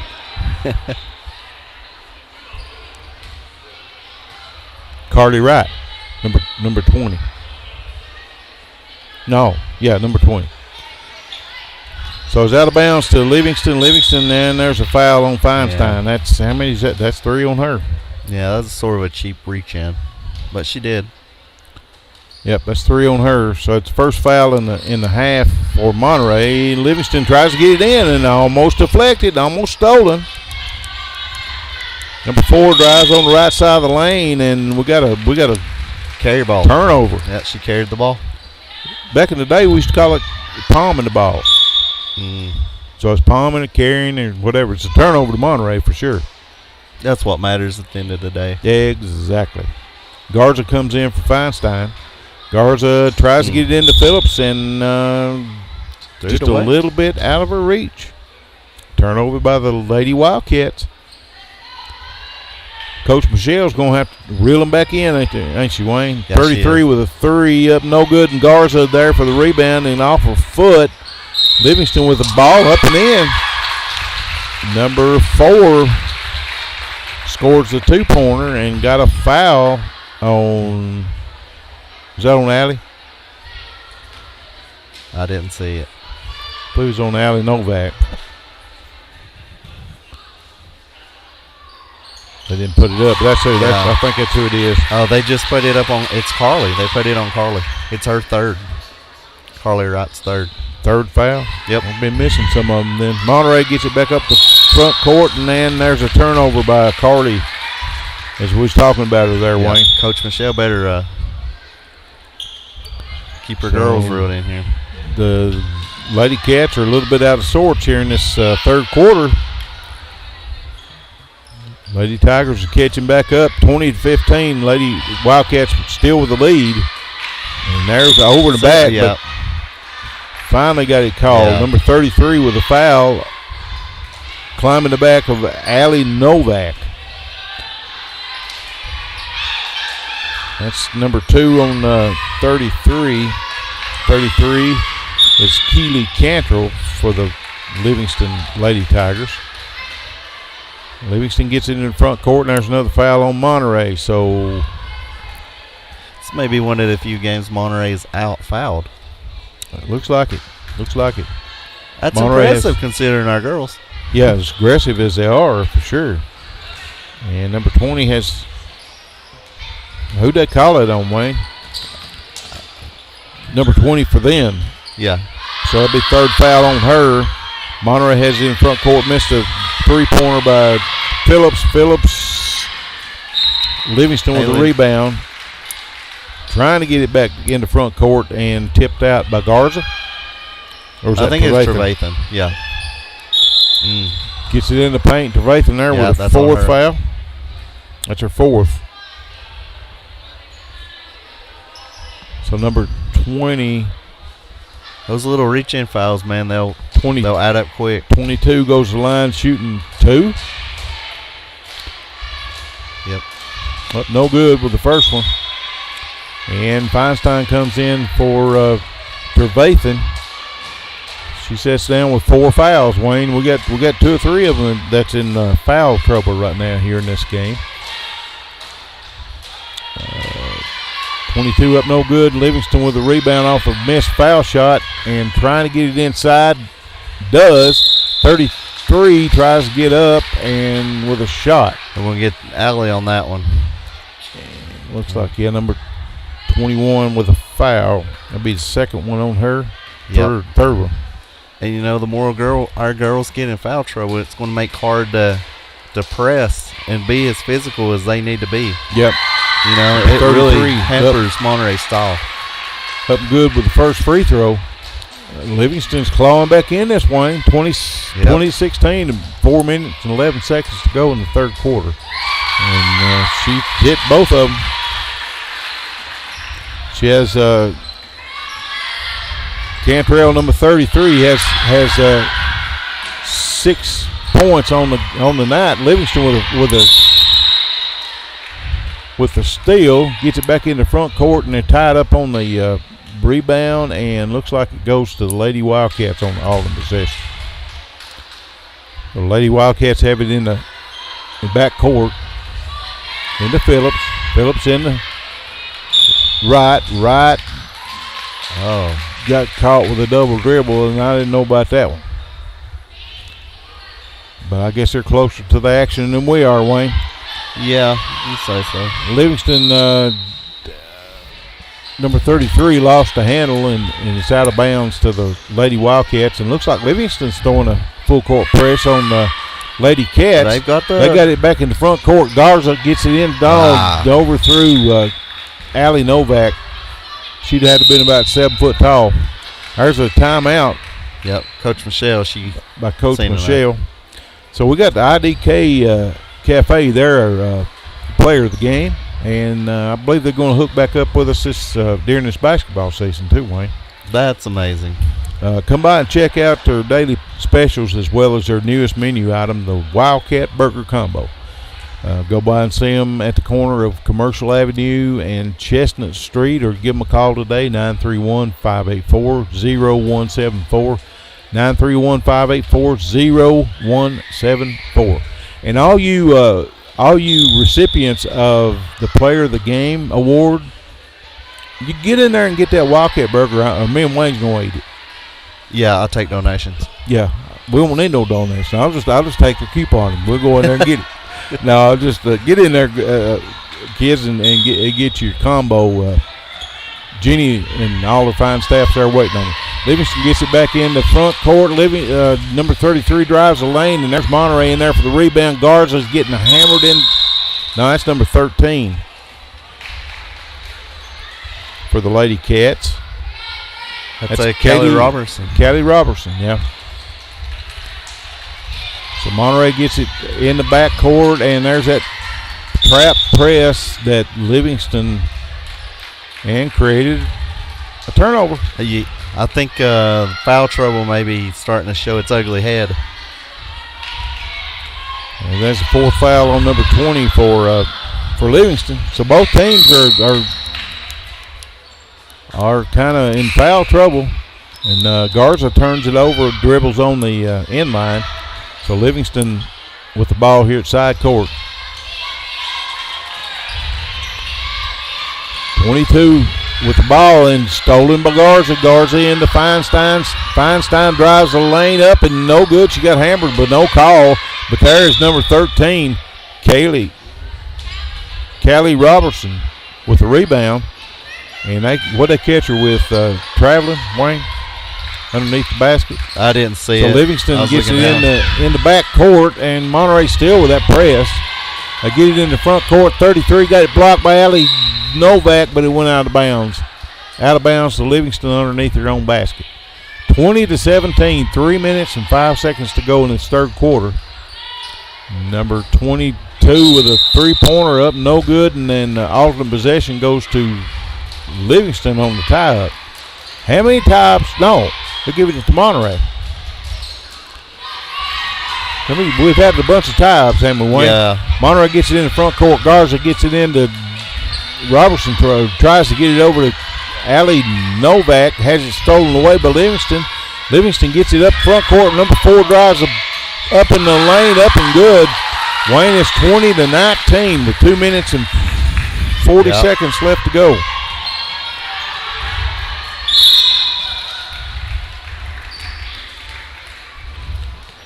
That's number 4 with the points, wasn't it? For Livingston down there? Yes. And it was her on the foul. So both teams have 4 fouls left. 4 fouls in this half so far. Monterey good offensive rebound and missed a shot. Livingston comes out with a rebound and had it tipped by Monterey, and they stole it again. Feinstein is on the end line, so ball goes over to Livingston. 20-19, 2 minutes and 12 seconds to go in this third quarter. So Livingston is adjusted against the press. Yep, they've come out and played good quarter this third quarter for sure. Now they're moving it up down the court, and Monterey, now we're starting to struggle. Yep. But I think that's because of the foul trouble, Foul trouble, and Livingston's put. There's the steal by Garza on the inbounds pass. She puts up a 3, up no good, and there's number 33 for the rebound. And she led number 30 just a little bit too much on the outlet pass. Turnover to Monterey. Feinstein inbounds to Phillips. Phillips across the timeline. Gets it inside. Number 13 puts up a good from the foul line. Callie Robertson with the points. Good looking little shot. And got a walk. Got to travel against Livingston. Yep. Be turnover back to the Lady Wildcats right there in the front of the Monterey bench. Momentum's starting to change. You can feel it. They're taking it back, ain't they, Wayne? You can feel it. Our little girls are tough, that's for sure. And they got a foul. Got a foul on number 30. Was it 33? Yep. That's the third foul on her.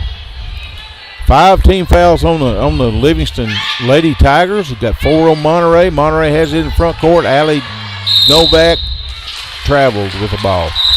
So be turnover to Livingston. Number 32 coming in for the Lady Tigers. Number 33 takes a seat on the bench. There's another turnover. Feinstein drives the paint up. No good. Number 22 there for the foul for the Lady Tigers. Lady Wildcats still hanging on that lead, Wayne. 22-19. A minute and 25 seconds to go. Feinstein, number 25, the line for the Lady Wildcats. First of one in the bonus. Or no, it was a 2-shot foul, so missed the first one. Monterey could take a 4-point lead here with this foul shot.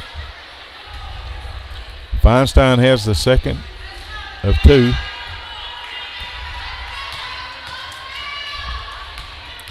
Shots in the air, and it's no good off the back of the iron. There's Novak there for the rebound, and turnover by number 32 for the Lady Tigers. Monterey has it underneath their own goal, their own baseline, into Ali Novak. Ali's out the head of the key, trying to get it inside, and almost had it stolen away by number 4. They try to get it inside, and Livingston knocks it out of bounds. So be Monterey's ball underneath their own basket. But number 25 gets it deep in the front of the key to Phillips. Phillips over to Novak.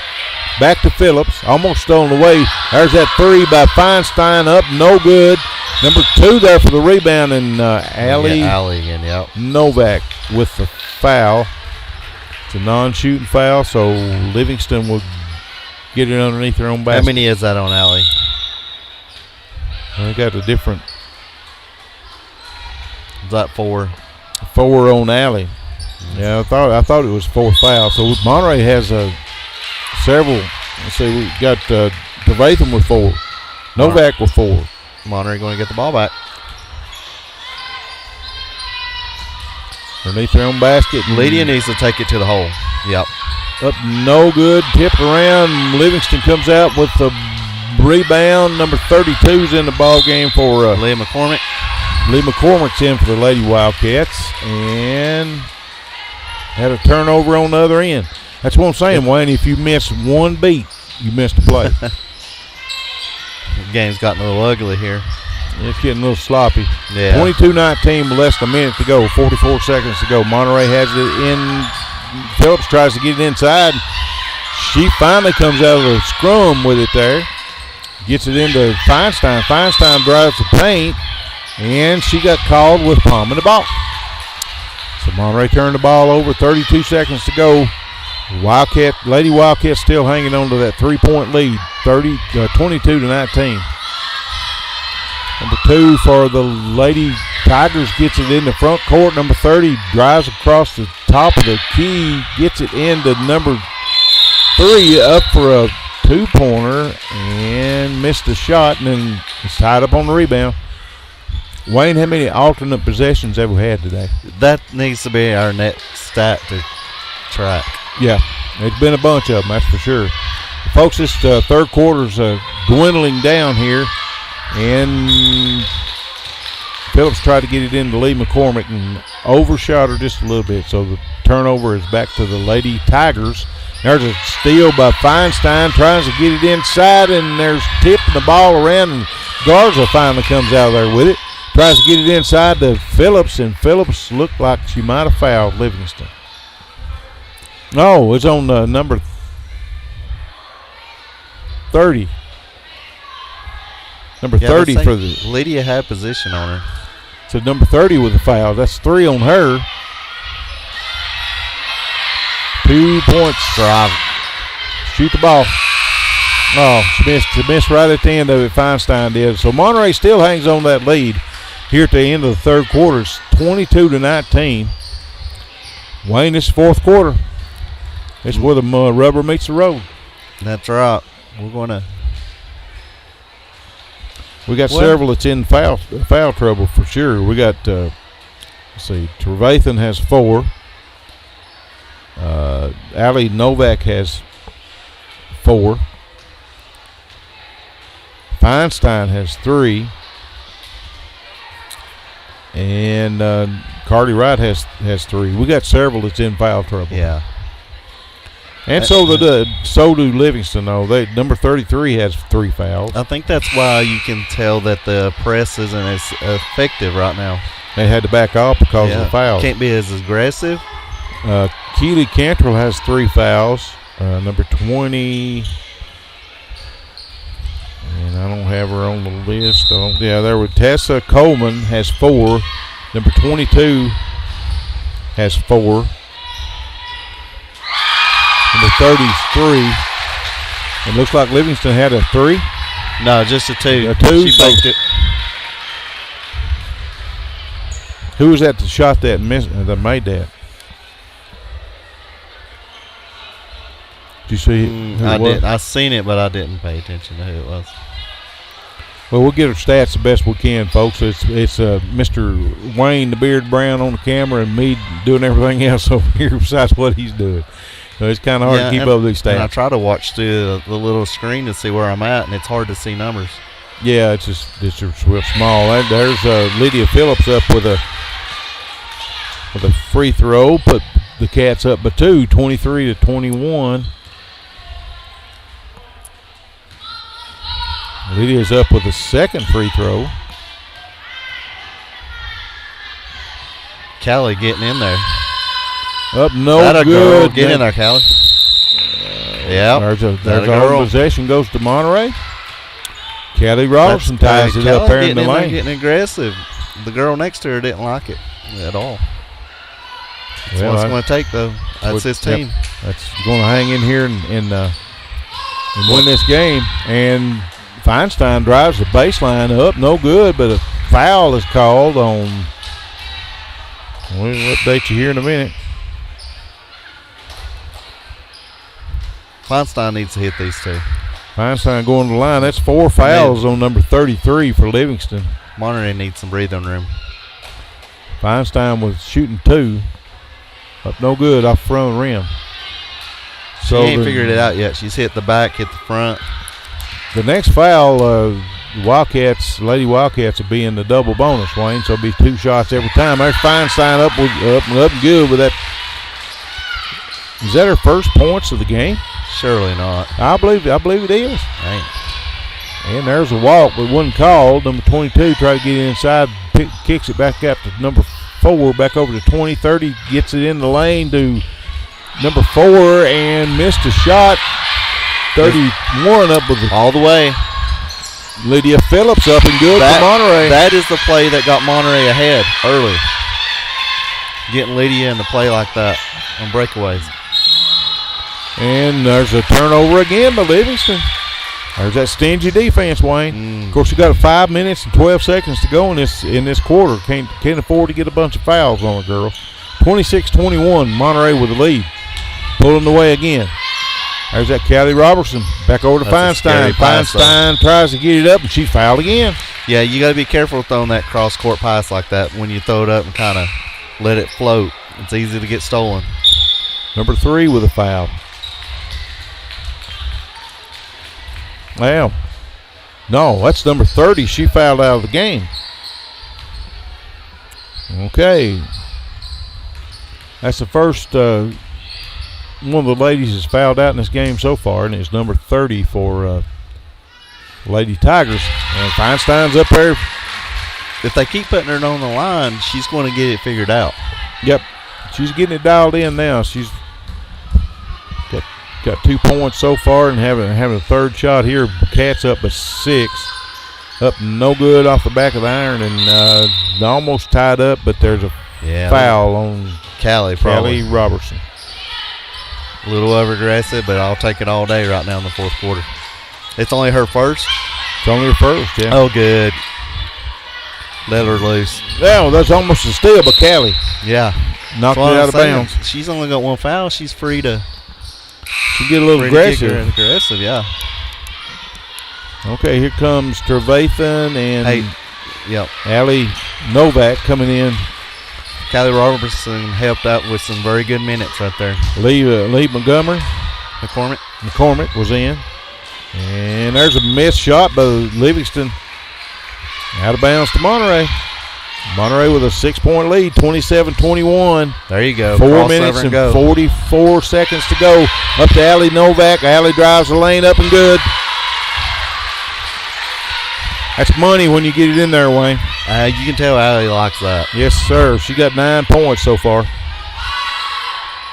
There's a steal by Feinstein. Looking like the Lady Cats is taking this one over, Wayne. They better. Feinstein goes up in the paint and gets hammered, but no call. Boy, they ain't called nothing against her. Livingston with a rebound gets it back in there. There's a walk. Yeah, what? And wasn't a call. But there's 2 points there for the Livingston Lady Tigers. How much to say anything about refereeing? Back in the front court. Finally back in the front court. Gets it over to Allie Novak. She's wide open until 3. 2 of them gets up there in her face. And now there's a foul on the white team. You figure? Yep. That'd be 4 on her. Who are they going to call it on? Feinstein? 4 on Feinstein. Well, if you ain't got 4 and you play for the Monterey girls, you ain't living. So both teams is in the bonus here to finish up this quarter. 3 minutes and 51 seconds to go. And number 2 is up and good. Right. With the first free throw, she have a second. Be 1-1. The Cats still leading, but 29-24. been a nip and tuck quarter, hasn't it, Wayne? Yep. You thought Monterey was going to get in the groove and run away, and then here comes Livingston Yeah, right back. hit both of them. Good free throw shooting team, though. Yeah, They've been pretty solid there. Been really good. Monterey has it in the backcourt, and there's Livingston with that full court pressure again. Phillips gets it into. Got to move it. Right, gets it into Allie. Novak up, no good, and Allie gets her own rebound, trying to get it, and everybody in the world is hammering her, and finally got a foul call. So Allie's going to the line to shoot 2. I kind of think Allie likes that. She likes being down there in the middle of it and just gritting it out. Just gritting it out. Up, no good. Allie missed the first one of 2. 3 minutes and 33 seconds to go. The Lady Wildcats are hanging on to a 4-point lead, 29-25. Allie Novak up with the second one. Up and good. Boom. Give her 10 points, Wayne, for the game. Livingston gets it in the front court. Cats leading by 5. Puts up a long bank shot, and there's Phillips for the rebound for Monterey. Head kicks it off to DeVathan. DeVathan up and in. Yep. There's the tandem right there. That's what got Monterey ahead. That's the combination right there for sure. Those 2 little girls are awesome. And see, when it went south for Monterey is when Trevathan got in foul trouble, and they couldn't do it. And that's number 2 on Phillips. Trevathan has 4. Allie Novak has 4. Phillips has 2. Number 20, Wright for Monterey has 3. They're still in that foul trouble, but they've got a 7-point lead right now, and missed the first of the 1-and-1, and Monterey finally going to try to get out of there with it. And then we got what is that? An alternate possession there? Yeah, I think they're going to call foul. Jump ball. So here we go. Livingston gets it into play, and there's the bank is still in business. That's 2 or 3 plays of Monterey just boxed out. Yeah, they're going to have the ball. They're going to have to get. There we go. There's the steal. There's a reach in. Finally. There's another. What is that? Alternate possession again. Finally goes back to the Lady Wildcats. They needed a shorter word than alternate possession. Yeah. Tie ball. Especially in junior high. Yeah. Monterey with the ball. Phillips across the timeline, and they backed off on the press. Feinstein tries to drive the lane up and good. That's Feinstein's 4th point of the game. Lady Cats back out to a 9-point lead, and there's a steal by Wright. Wright gets it over to Feinstein. Feinstein gets it over to Phillips. Phillips with a 3. Up no good. And there's Trevathan with the rebound. Back over to Feinstein for the 3. Up no good off the front of the rim. And Livingston there with the rebound. Gets it back up in the front court. 2 minutes and 11 seconds to go. Livingston up no good in the paint. There's Allie Novak with the rebound. Go, Carly. Up to Carly. All the way. Carly Wright. Carly gets it over to Phillips. Phillips up and good. That's how you move the ball. You push it. That's 11 points for Phillips.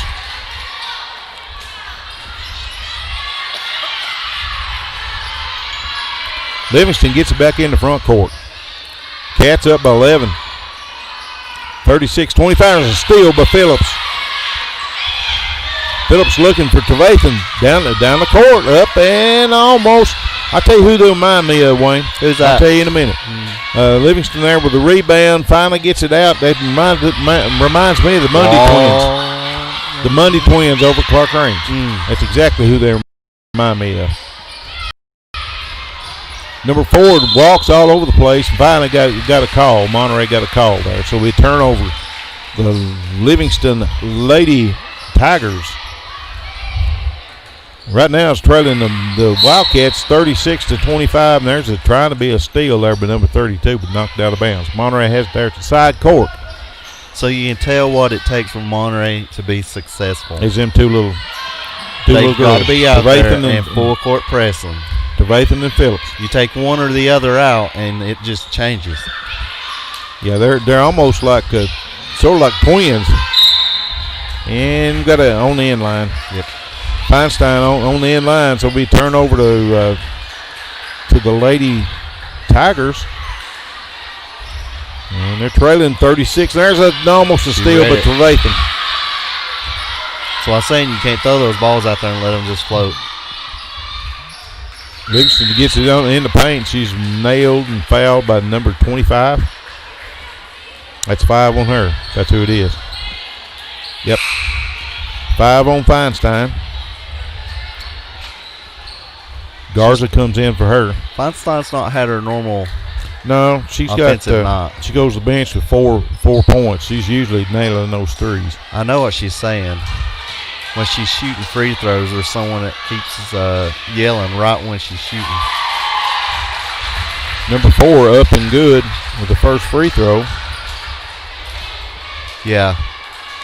We'll have some stats here in the middle of these games. So what you're not seeing is there's some up and good. Some person over here, every time Feinstein would shoot a free throw, they'd yell right when she was shooting.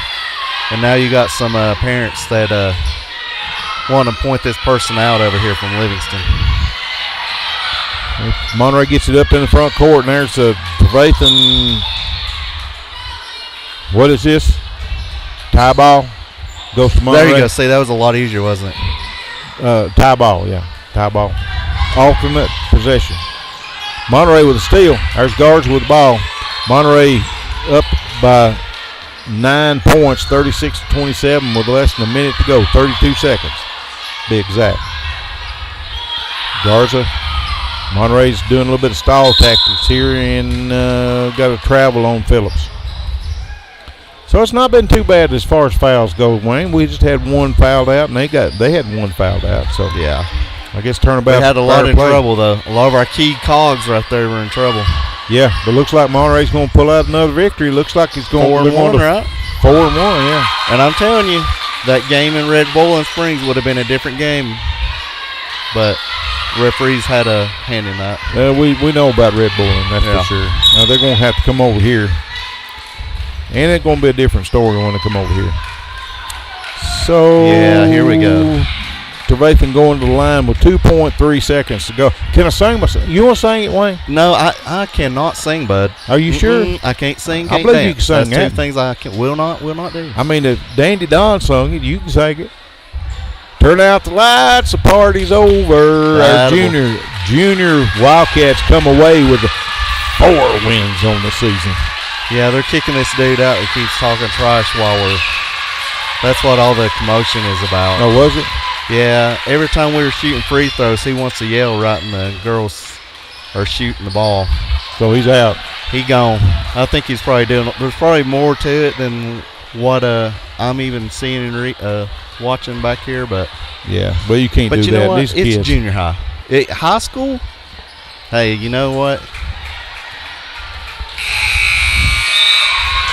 Okay, hey, folks, that's a big game. Win for Monterey right here. 36-29 over the AAA Lady really Tigers. Are they up there? Yeah, they're way up there. Yeah, for sure. I mean, they got 1,000, 1,200 kids in school. Folks, we're going to break away for our sponsored commercials. Hang in here. We'll have some stats here in the middle of this game. I'll get it out in just a minute. There's a bunch of stuff happening up here in the press box, so we'll break away. At First Volunteer Bank, we're not just a community bank. We're a bank that's here for our community. We know our customers by name and treat them like family. And we're here to serve our community however we can. Whether it's teaching financial literacy in our local schools or collecting and donating thousands of canned food items each year to local food banks, we're a part of your community. If you're looking for a community banking relationship, we make it easy for you to switch because we're here to help you every step of the way, right down to a local person on the other end of the phone to assist you when you need it. First Volunteer Bank, member FDIC, equal housing lender. The Thornton Agency is an independent insurance agency representing over 20 companies and are able to tailor the right plan to every need at the best possible rate. Their number one goal is to provide quality service. Their mission is to build long-lasting relationships, not just mere clients. They're located at 418 East Broad Street, Suite D1 in Cookeville. Give Josh a call today at 931-252-4659. That's 931-252-4659.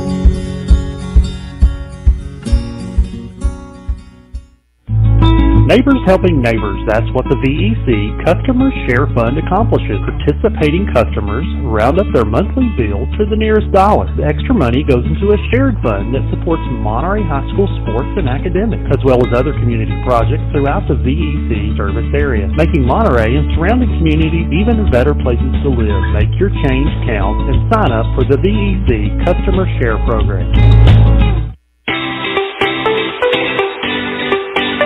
If you're looking for an honest, dependable, and experienced shop to have your vehicle repaired, check out A1 Auto Repair just outside of Monterey on Highway 70. Bill, Tim, and Kurt have the knowledge and experience to handle almost any auto repair you may have. From wiper blades to major engine repair, they provide expert and reasonable solutions to keep your vehicle on the road. Go by and see them the next time your auto needs maintenance or you have a problem. Call them at 931-839-3013. That's 931-839-3013.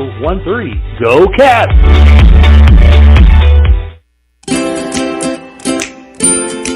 At Monterey Drugs, our focus is on you. You're not just a number, you're a neighbor. We'll get to know you so we can give you the personal service you deserve. Monterey Drugs, your hometown pharmacy. Proud sponsors of Monterey High School. Located on Elmore Street, right next door to the dollar store. Just give them a call at 931-839-6777. 931-839-6777. We're wishing the best for Monterey High School sports and academics.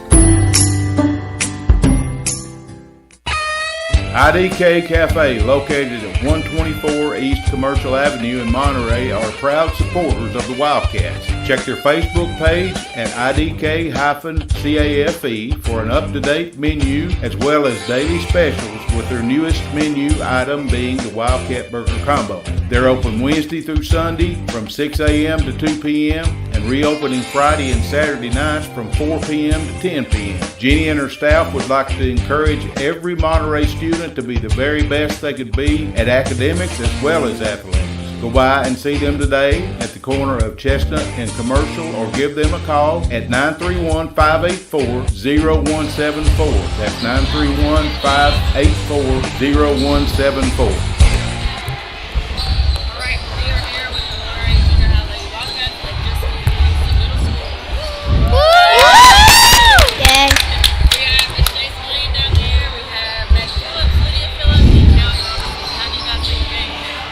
Well, I thought we played really good as a team. We did throw the ball away a couple times, but it came back up. If you come in the Wildcat Den, we're going to beat you.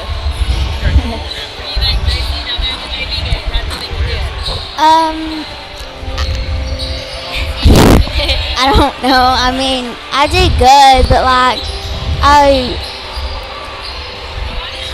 You came back up in that second quarter, right? Yeah.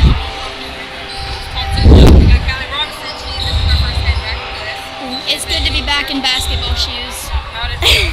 It felt great.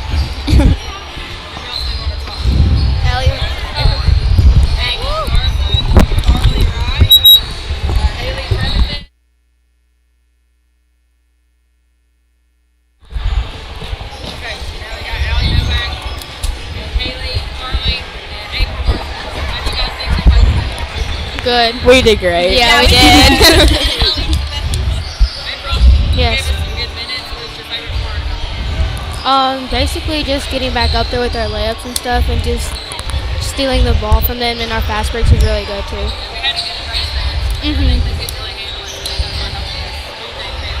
I think we did really good. Like, really good. Especially April, she was doing good defense, and Allie, she was doing good down low, boxing out and stuff like that. We were all doing good, yes. We did really good. We made our shots. April over here making shots. Haley made a shot. I think we kind of picked up where we left off. There, but they caught back up to us a little bit, but I'm glad that we were. Okay, folks, there you have it, and we're live radio and live YouTube, and so we're going to try to make sure that we don't bust everybody's ears. Hey, Coach, can you come back up with some stats here during the boys' game? Okay. All right. Thank you, girls. Appreciate you coming up here. Y'all did a great job tonight. Congratulations on the win.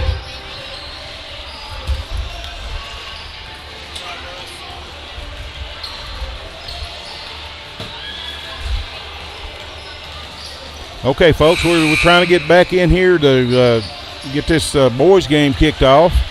We had a little bit of fireworks going on there, Wayne. Sounds like it. Yeah, looks like we had to get the law involved, and looks like Coach, I'm going to say Coach Buckner, but everybody knows him as the AD here in Monterey. Yeah, they took care of a Chris problem Buckner. before it become a bad one. Yeah, and so that's what it's all about. You can't come in. That's a bunch of these are junior high kids. Yeah, you can't come in and start doing that. No. And so they've definitely snuffed it out for sure before it got started. And it could have. That's how bad not start. Yeah, it is. You know, and it could. bad It things. would. I mean, the Purple Gang ain't gonna put up a whole lot. You know. Nope. So anyway, so that's out of the way. Wayne, we got a tremendous, awesome little bunch of girls. They are amazing, and boy, they beeline it. Yeah. From the time the game is over, they beeline up here. Come up here and then with of the course, biggest smiles on their face. Yeah, You and know? we talk about pay and all that kind of stuff, joking around. That pay right there is enough for me. Absolutely. They have been when I see something them else. kids, when I see them kids grin and stuff, They're eating it up. Yep. So Livingston with a tap. Number 24 drives the lane up good. Game started quick. Middle school. It didn't feel like they even warmed up. No, that's pretty quick. Mid game, Monterey with the ball in the front court. Mundy into Garrett Wessels up with a three up, no good. And there's the number 3, Robertson, up over the back. Monterey, the first foul on number 3, Robertson. Aiden, right? Yep, Aiden Robertson. Number 23, and he walked all over the place. So it'll be a turnover. The Tigers. Livingston Middle School Tigers turned it over.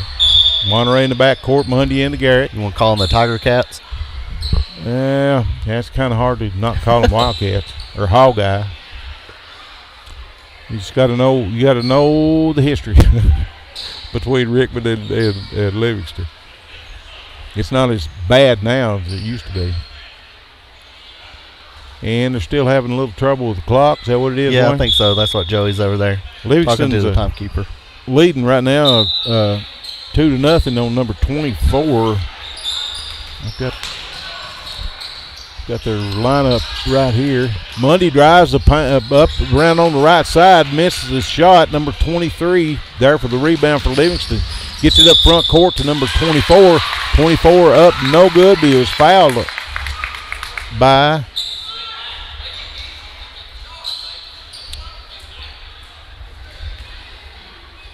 Jake the Snake Ratchford, number 24.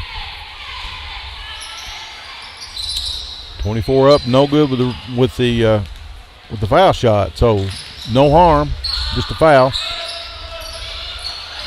Garrett Wessels, he's been dogged by number 20, by number 2 for Livingston. Finally gets it in Jake. Jake Ratchford looks down low to Robertson, and he was fouled by number 23. Now, it looks like we match up size-wise with Livingston. Really do, yeah. Yeah, they're going to have to rebound. We'll have to box out. John Wooden always said you got to box out the paint. Yeah. So Monterey has it underneath their own basket. One foul on each team. Team foul so far. And Garrett has it partially blocked. There's number 21, and Wessels almost stole it back, but knocks it out of bounds. So we out of bounds. Livingston underneath their own basket. Livingston leads 4-0 here to start this first quarter. Smallest man on the court has it out underneath their own basket there for Livingston. 23 gets it inside to 21 and pivots in the paint, but there's Roberts there for the defense, and then Coach Hoover gets his own rebound, and Coach Hoover wants to talk it over with the Cats. So let's see who we got coming up here. Wayne, you want to do A1 auto repair? A1 Auto Repair, expert auto repair, everything from battery exchanges to complicated engine repair. Located at 12636 Monterey Highway 70, or give them a call at 931-839-3013. A1 Auto Repair. Bill, Tim, and Kurt. Bill, At Tim, and First Kurt. Volunteer Bank, we're We not don't need just a that, community do we? bank. We're a bank. Hit the wrong button, folks. Sorry. Monterey has it in the front court. Mundy into Garrett Wessels, back to Jake the Snake, into Wessels, over to Roberts. Roberts back to Wessels. Over on the right side and backs it back out. Gets it into Mundy, number 35. Mundy gets it into Robertson. Robertson tries to drive. There's some good defense that Livingston's putting on there, Wayne. Yeah, they're Wildcats can't get it they're inside. moving their fight. Moving their feet. Moving that zone around. There's a three-pointer by Jake the Snake Ratchford over there on the right side. Up and good. Monterey pulls within one, 4-3. You mess around with the snake long enough, it's going to bite you. You're going to get bit. Yep. Livingston has it in front court and up and underneath, and there's Mundy with a foul. Number 1 for Livingston goes to the line, going to shoot 2. His name is, get my glasses on where I can see. Now, I want to think this Levi Ridge. Maybe the kid that Joey was telling us is going to be hard to control. He's a powerhouse down there in the middle. That's Tayshawn Hayes, number 1 for Livingston. He misses the first of 2 free throws. Now Monterey has 2 team fouls. Livingston has 1 team foul. 3 minutes and 45 seconds to go in his first quarter. Livingston with the lead, 4-3. Hayes up, no good. Rims out and out of bounds on Livingston on the rebound. So Monterey has it in back court.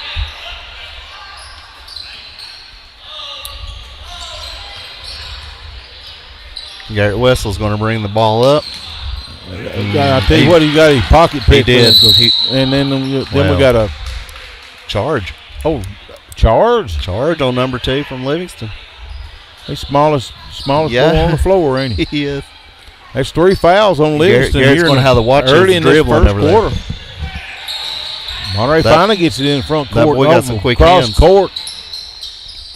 Mundy on the left side gets it into Jake. Jake into Robertson. Robertson back out to Jake. Jake over to Mundy. Good ball movement, boys. There you go. That'll be a 3-pointer by number 35. Mundy for the Wildcats. Cats up 6-4 early in this first quarter. 23 puts a fake up and no good, but there's Roberts there for the rebound. Number 21 into Mundy. Mundy over to Ratchford.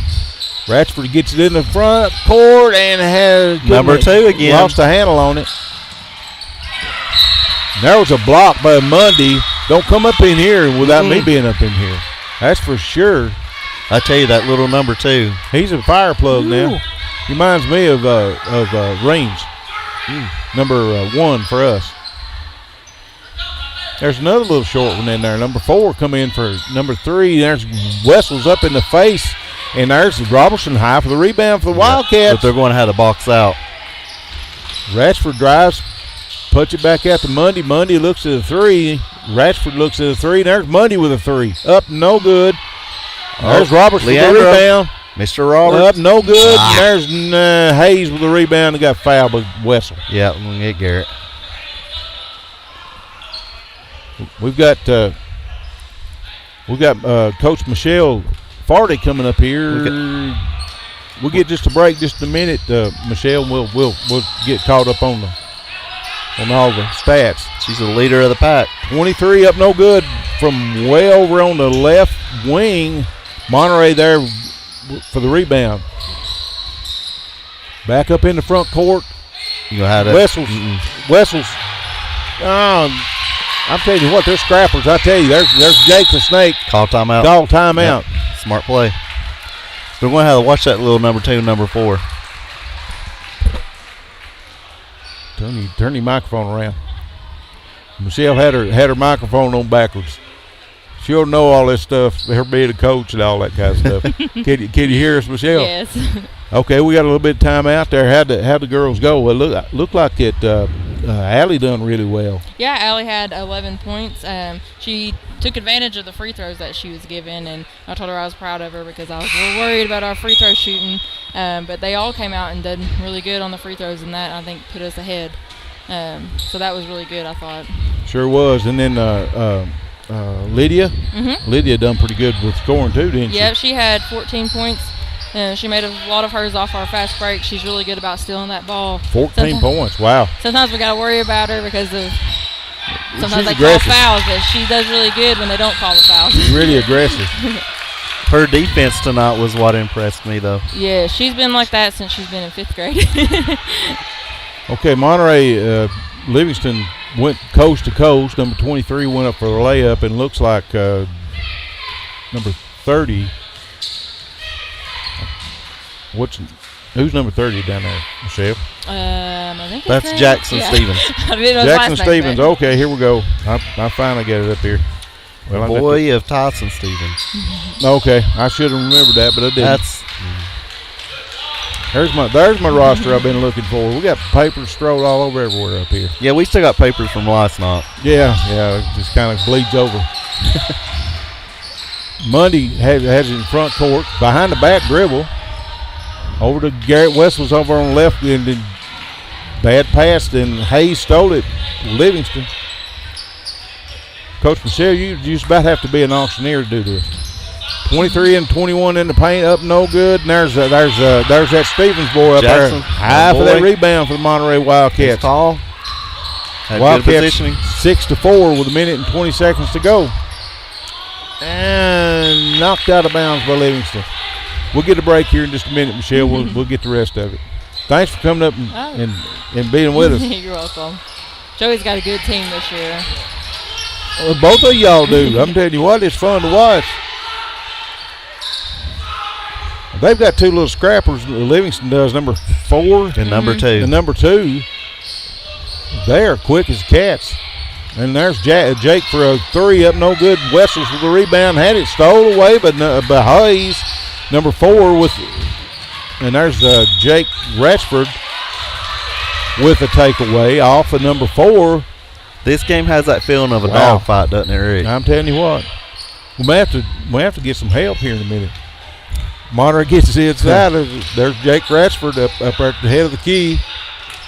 Over to Mundy. Mundy back over to Wessels. Wessels gets it into Robertson in the corner. Drives across the paint.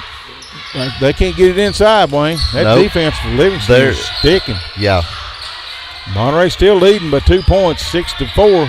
There's that behind the back dribble by Mundy again. Over to Robertson, and a bad pass to Wessels. Out of bounds. That's what good defense does to you, though. Makes you make those mistakes. They've definitely showed up to play, hadn't they, Coach? Yes, I would agree. Their defense is. I sometimes wish you'd put a little press on them.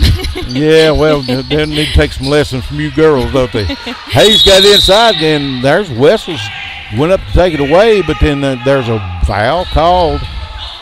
It didn't look like a foul to me.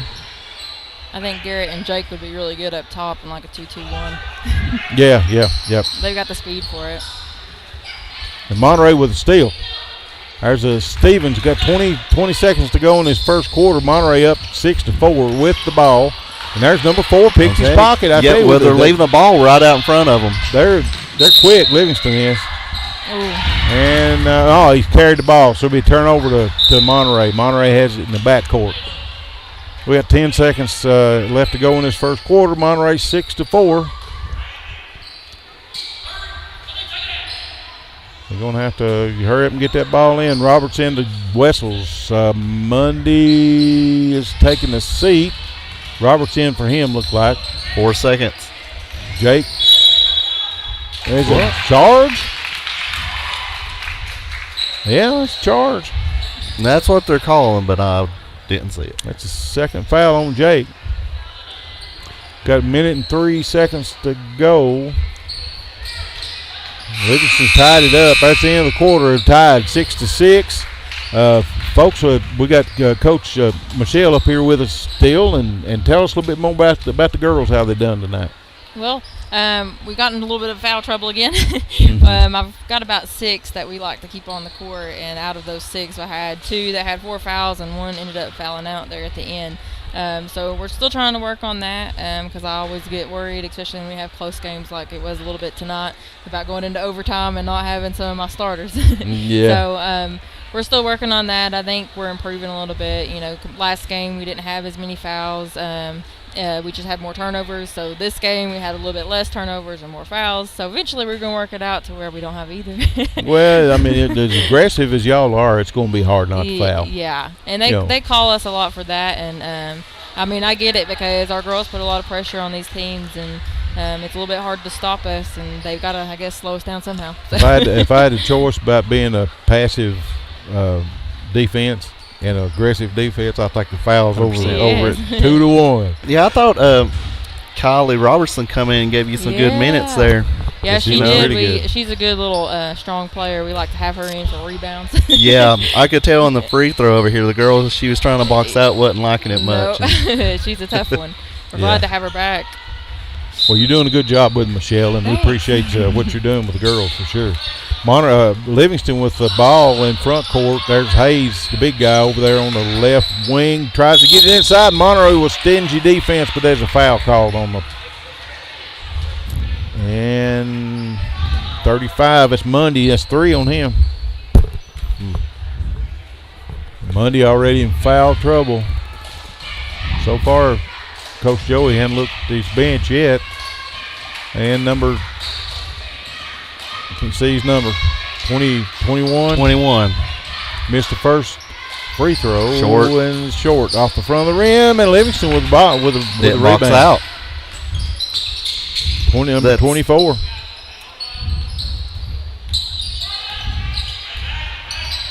Tell us a little bit about what they're doing there, Michelle. Well, I think they're passing the ball a lot. I think our players need to get out on them a little bit more, but I think they're playing pretty good defense. They're protecting the paint. I've not seen them get in the paint that much in the last minute or two, so I think they're doing a pretty good job down low. You talking about Monterey? Yes, yeah. Okay. Got number 21 shooting free throws again. He missed, 3? And being short. This will be the 4th free throw he's had here in the last little bit. Livingston has 9 fouls already in this half. They took the lead 7-6, and there's a long pass up to Robertson. Couldn't handle it. Went out of bounds. Hayes into number 24.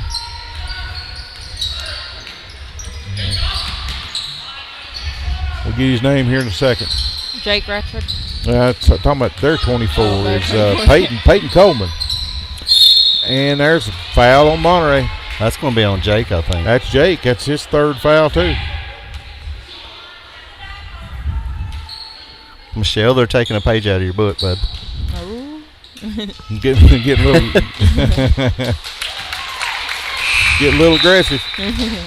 I'm a defensive person. When I was in high school, that's what I did best at. Well, it shows. I tell you what, them girls are something else on defense. I wouldn't want to try to bring the ball up against them.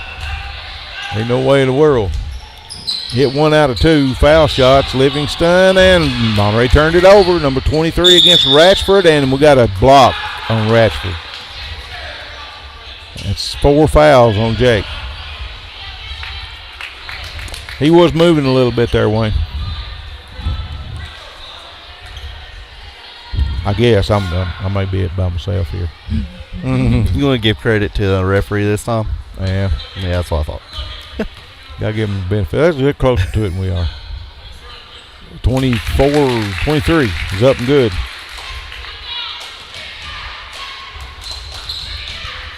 And Livingston's taking the lead, 9-6. Off the back of the rim, up and good. 10-6, Livingston Tigers. That's hard for me to get to say, Michelle. I've been used to the Wildcats all these years. I graduated in Rickman. We called Livingston Hogeye. Monterey gets it in the front court, but there's a bad pass there. Another turnover by the Wildcats. Yeah, just about like Monterey and Salina, or Monterey and Clark Range with our rivalry with Livingston. 3 seconds. Turnover Back to the Wildcats.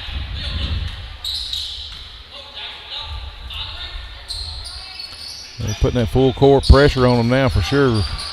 Cats. And they got in front court, and there's steal by number 23 for Livingston. Gets it into 21, and that's a good pass. There's a block by Jake Ratchford within 4 fouls. I know, all over the going. place. And finally out of bounds on Roberts for That's Monterey. scary for him to be that aggressive with 4 fouls this early in the first second. half, yeah.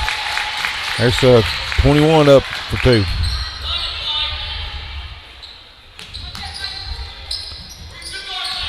Monterey's getting it back up the timeline. Man. A bad pass from They're struggling Roberts. with this press. Yeah. Number 2 up and good. Timeout. Joey. Yep. Monterey, 14-6. We're going to be able to hear his whole conversation. Yeah. That's a little bit different from me. He's down there getting some attention of some players for sure. Yeah. Good thing we had Joey on before the game. Yeah. He's kind of reluctant to come up after the games. That Coach Sims was sort of like him too last year during the high school. Okay, Michelle, who else we got left we hadn't talked about? Well, let's see. Well, you talked about Callie Robertson going in there. She played really good, and she even gave us 2 points there. And then we have what about Hadley? Hadley. Rathan? Is that her name? Haley. She gave us 6 points. She's one of my. I like watching her play. She's real quick. I think she's the fastest one on our team. I just love that about her.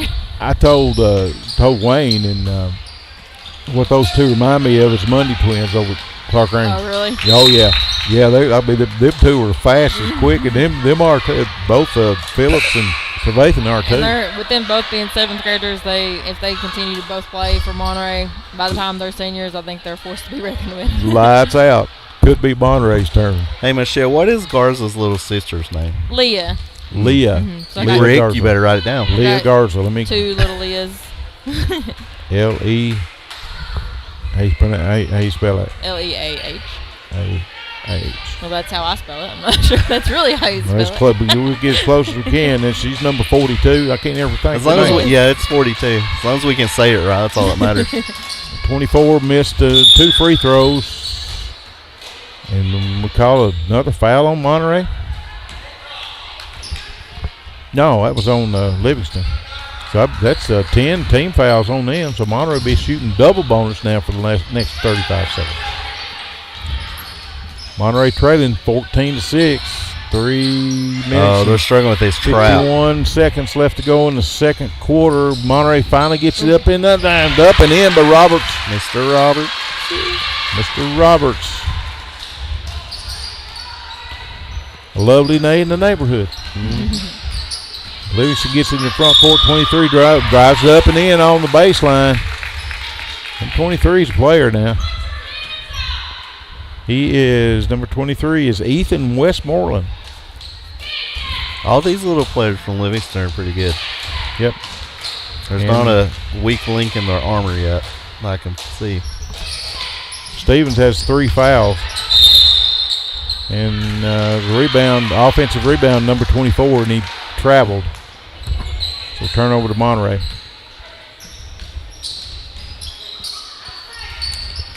And number 23 with a steal. They've got that press down, and then we got a foul on. So they're trapping them on the sideline. Am I correct, Michelle? They're trapping them on the sideline and then taking off their passing routes, and that's why we can't get the ball off the baseline, especially if you pick up your dribble. I think the key will be to get it to the middle. I think if he can get a couple people to go to the middle when he's breaking this press, I think they might be able to score off of it. Benny Walker coming in. Benny Walker. Benny and the Jets. 23 hits the first free throw, and he's Ethan Westmoreland, and hit the second free throw. Monterey gets it in. Wessels. They put that trap on. Finally gets back to Wessels, gets it up in the front court, and there's Roberts, I'm sorry. And has it stolen, and I thought we played football last night, but Livingston gets it back in the front court. 21 drives the paint up and good. I think they're running a 2-2-1. Livingston and got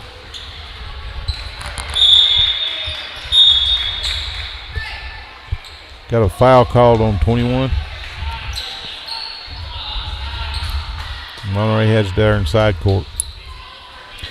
19-8, Livingston with the lead. 3 minutes to go in this quarter. The second quarter will be halftime, and Livingston or Monterey tries to get it inside, and they got a little bit too aggressive that time with their defense. I'll tell you, most of this quarter has been spent down in this other end, though. What? Oh, that's Monterey with 10 fouls. I'm sorry. Monterey has 10 fouls, and Livingston has 4.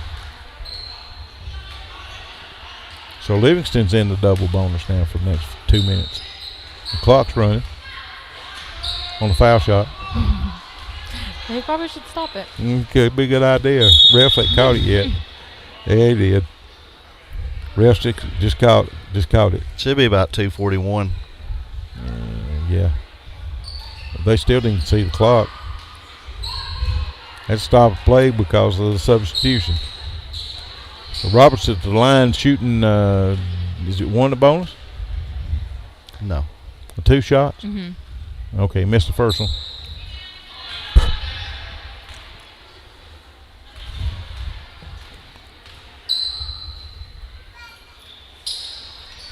Missed both of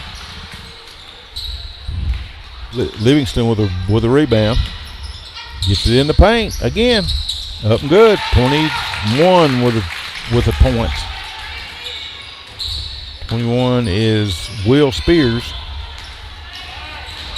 Mundy gets it up across the timeline. Cats down 21-8. Try to get it inside. Number 21 there for the steal. Gets it up to number 2. Blocked by Wessels out of bounds. Be out of bounds Livingston. 21-8. 2 minutes and 8 seconds to go. Cats trailing.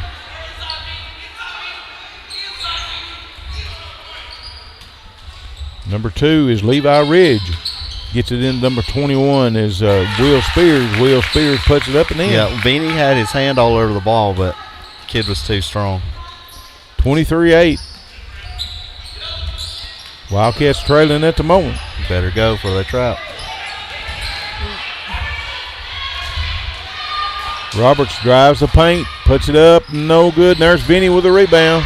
Vinny back out to Mundy. Mundy for 3, up no good. There's Stevens with the putback into Livingston. Livingston number 15 hitting into number 2, up no good. And there's Wessels for the rebound. Finally Mundy with the rebound. And he got on the end line, so it goes back to Wildcats. Even though I'm pretty sure that's a push out of bounds, but Tigers have it in their front court on the side court. And Wessels made sure he didn't make that 2 points. That's the way it should be, though. Yep. Never let them have it. And that's 2 fouls on Garrett. Tayshawn Hayes. Up no good off front rim. 23-8, minute and 24 seconds to go. The size difference in some of these kids, though. Yeah. Well, look at number 1. Number 2 and number 4 compared to number 1. Yeah. Well, they got another one out here too. And Vinny's a good sized boy, and he's smaller than that kid. Yeah. Oh. There's a stolen by Hayes. Hayes into 21. Up. Good. And I know Coach Hoover has really had 1 or 2 practices where they tried to show the kids how to beat this. Yep. Just solely for this game. You can see that look over there. He knew it was coming, but kids got to perform. Well, I mean, you got to play the game. Yeah, you still got to play. And Stevens with a hook shot up no good. There's Roberts for the rebound, puts it up no good. There's Vinny and two teammates. Same team, boys. Fighting over the ball. on the rebound. So we don't get an alternate possession on that. So that's a walk, I think, ain't it? Turnover. You ain't said that word much this time. No, we did that girls' game, though. It was a tie ball every time you turned around. We called it alternate possession. I got that from Mickey Dearstone. Livingston gets it in the front court. 25-8, 30 seconds left to go in the second quarter. There's Garrett Wessels with a steal. Gets it up front court, and Livingston stole it back. Number 2 gets it in to Hayes. Hayes up and good. 27-8. Monterey trailing by 19 points. Wessels gets it into Mundy. Mundy drives up on the right side, puts it up, and no good. Then there's Roberts with the rebound, puts it up, no good. I believe it's got a lid on it. And Roberts had a vice lock on that, and they weren't going to get that ball away from him. Michelle, sure. Your girls, when they have the ball, I don't think I've seen one girl to not take the ball away from them. Oh, yeah, I know. They've gotten really good with their ball handling skills. We try to teach them to protect the basketball, and I think a lot of them have kind of started doing that. I think it was number 44, Gigi. Yes. Yeah, I'm pretty sure she picked the girl ball and everything up and was swinging her around. But on the other hand, number 22, number 24, they pick pockets every time they turn around. I wouldn't want to try to bring it up against them. Ain't no way in the world. 21 gets 2 foul shots, missed the first one. Up and good one on the second one. 28-8. He's dialing it in. He's had enough of them. Yep. Will Spears for the Tigers. That's the end of the half. Folks, hang around. We're going to have a word from our sponsors, and don't know if Coach is going to be with us during the halftime. Might have to go sanitize the locker room. Okay, all righty. Well, Coach, appreciate you coming up here with us. Thank you. Okay.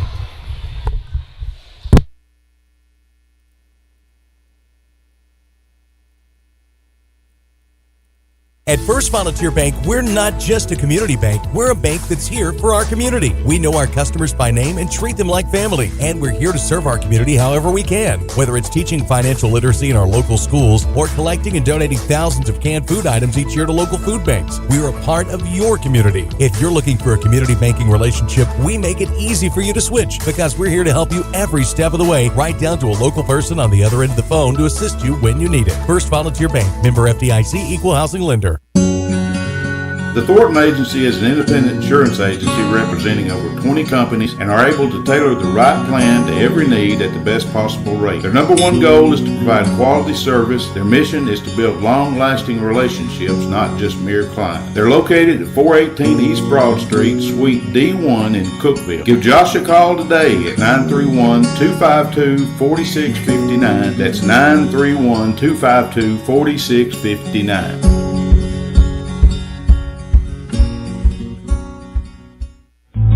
Neighbors helping neighbors, that's what the VEC Customer Share Fund accomplishes. Participating customers round up their monthly bill to the nearest dollar. The extra money goes into a shared fund that supports Monterey High School sports and academics, as well as other community projects throughout the VEC service area, making Monterey and surrounding communities even better places to live. Make your change count and sign up for the VEC Customer Share Program.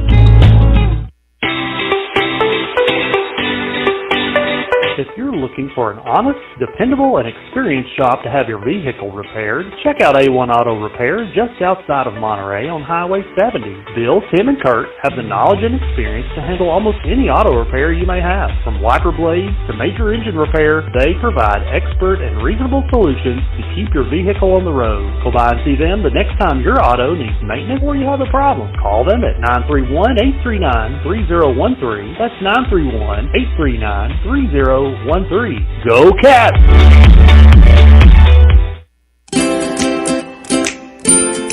At Monterey Drugs, our focus is on you. You're not just a number, you're a neighbor. We'll get to know you so we can give you the personal service you deserve. Monterey Drugs, your hometown pharmacy. Proud sponsors of Monterey High School. Located on Elmore Street, right next door to the dollar store. Just give them a call at 931-839-6777. 931-839-6777. We're wishing the best for Monterey High School sports and academics.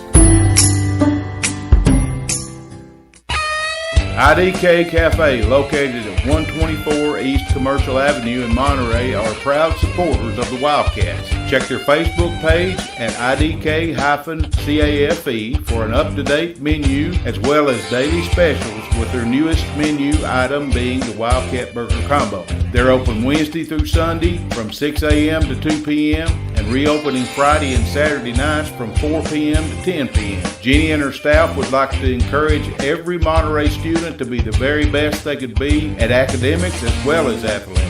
Go by and see them today at the corner of Chestnut and Commercial, or give them a call at 931-584-0174. That's 931-584-0174.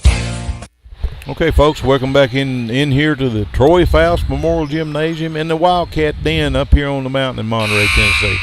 I was going to say it's a dog fight, but it's more like a cat fight, right? Cat fight, yeah. Some tigers and wildcats. Tigers and wildcats, and then the Wildcats is coming up on the short end of the stick right now, for sure. This Livingston team at that trap and press, Monterey can't figure it out.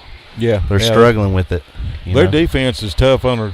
Once they get it in the front court, they're still tough under the basket. Yeah, well, we noticed even at the very beginning of the game, their footwork, their defensive, they challenged the ball no matter where the ball was. They were on it. Yep. There was no open shots. It reminds me of the Coach Michelle's girls. Yeah. They're aggressive for sure. And they got those little guys out there. They're just quick. Yep. And pickpockets. Yep. Those two, number 2, number 4. About ready to start the third quarter. Monterey's actually trailing by 28-8. It was 29-8, and they took a point off for some reason. So we'll find out what's going on. I think they've been having some problems with the clock all this game, and actually in the girls' game too. Livingston's back out on the court. Monterey just getting out of the dressing room. So I reckon they had a Sunday go-to meeting in there. I bet they did with Coach Hoover and Coach Bowles, Josh Bowles. I'd say they. Well, it was good enough that Hoover took his hoodie off. Yeah. Of course, he had that up here a while ago and still left his phone. We still got his phone up here at the table, up at the broadcast booth. Yeah, we've not went through it yet. No, we ain't had time. I ain't even had time to keep stats. Woo, it's hard enough keeping up with these kids. They're fast, especially boys. Cats get it in. Finally, Garrett whistles with it, drives down on the right side of the lane and got blocked by number 21, and Hayes dribbled it on the end line, so it'll be Monterey's ball underneath their own basket. Who we got throwing it in? Number 13. 13 is Landon Raines. Okay. In for the Wildcats. Wessels with the errant pass finally. Gets it into, tries to get it into Raines. Raines is a little bit too hot for him to handle, and went out of bounds on Monterey. So Livingston with a 20-point lead in the ball early in this third quarter. Livingston gets it back in the front court, and that's up to number 21. He stepped on the end line, but there wasn't nothing called, and then put it up twice and fouled by Robertson. Number 21 goes to the line again, Wayne. He's been there he's kind of camping out there. He's dialing it in, too. Mm-hmm. Spears, number 21, he missed that one. Monterey still got to realign. Trailing by 20 big points, 28-8. That's Robertson. He's got a. We call him what? It's not our balls. We call them what? Floor balls? Floor balls. Floor balls. Wood balls. That was he's got sort of a funky spin to it. It's sort of a sideways. Garrett Wessels. A little bit of ball handling there. And he walked. You got to throw the ball when you jump up in the air, and he didn't do it, so.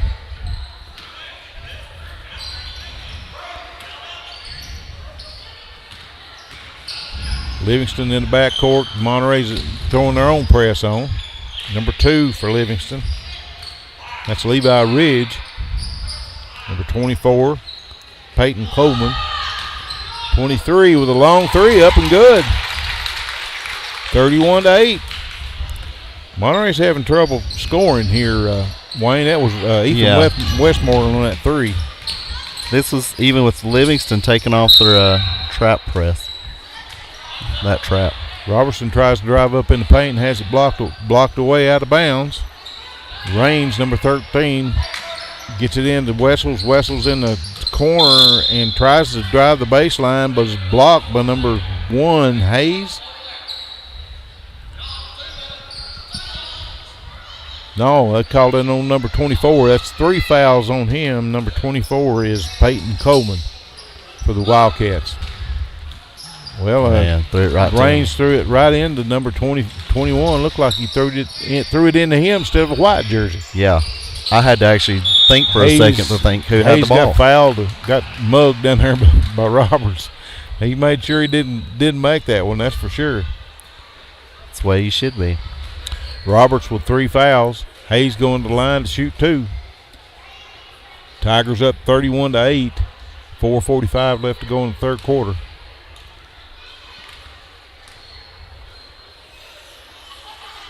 And Hayes up no good. Wayne, I can't get used to this new time. I don't like it. Do you?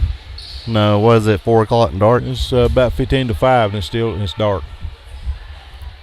That's why I go to bed at 7:30 now. Yeah, me too. That's just kind of hard to resist. Oh, wait. Now we got basketball. There's no going to bed before midnight. Oh, it's 23 up there with the rebound. Number Ethan Westmoreland there with a rebound, offensive rebound. Hey, speaking of our players, I've noticed one that we are short tonight. I was looking for him over on the bench, and that's Reams. I thought he was dressed out, but I don't guess he is. Number 24 for Livingston drives the court up and in. Drive it coast to coast. 35-8. All the way. Gets in and there's a attaboy. Turnabout fair play. Yep. Hayes got mugged down there with Roberts, and then he turned around and mugged Roberts, so Roberts goes to the line shooting 2. Now, I believe weren't we told that Roberts doesn't have a whole lot of experience in basketball? That's what Joey told us, yeah. This is his first year, maybe? Maybe first or second. So if he can just stick with it and keep working, you tell he's an athlete. Yeah, he's definitely. He's all over that one on that free throw, but just missed it, rimmed out on him. And he's got the body for it. He sure does. Stocky, wide. Yep. Hard to move around inside for sure. Up no good off front of the rim, and Monterey, Robertson there with the rebound, drives the baseline and had a foul on number 23. Jackson Stevens coming in for Leandro Roberts. Roberts, I think he's got 3 fouls. He does. Number 23, Westmoreland for Livingston, has 3 fouls as well. You better watch that pass. Reagan back over to Mundy. Mundy drives in the paint, pulls it back out to Wessels over the corner to Robertson. Robertson drives the baseline, had it blocked by number 21. And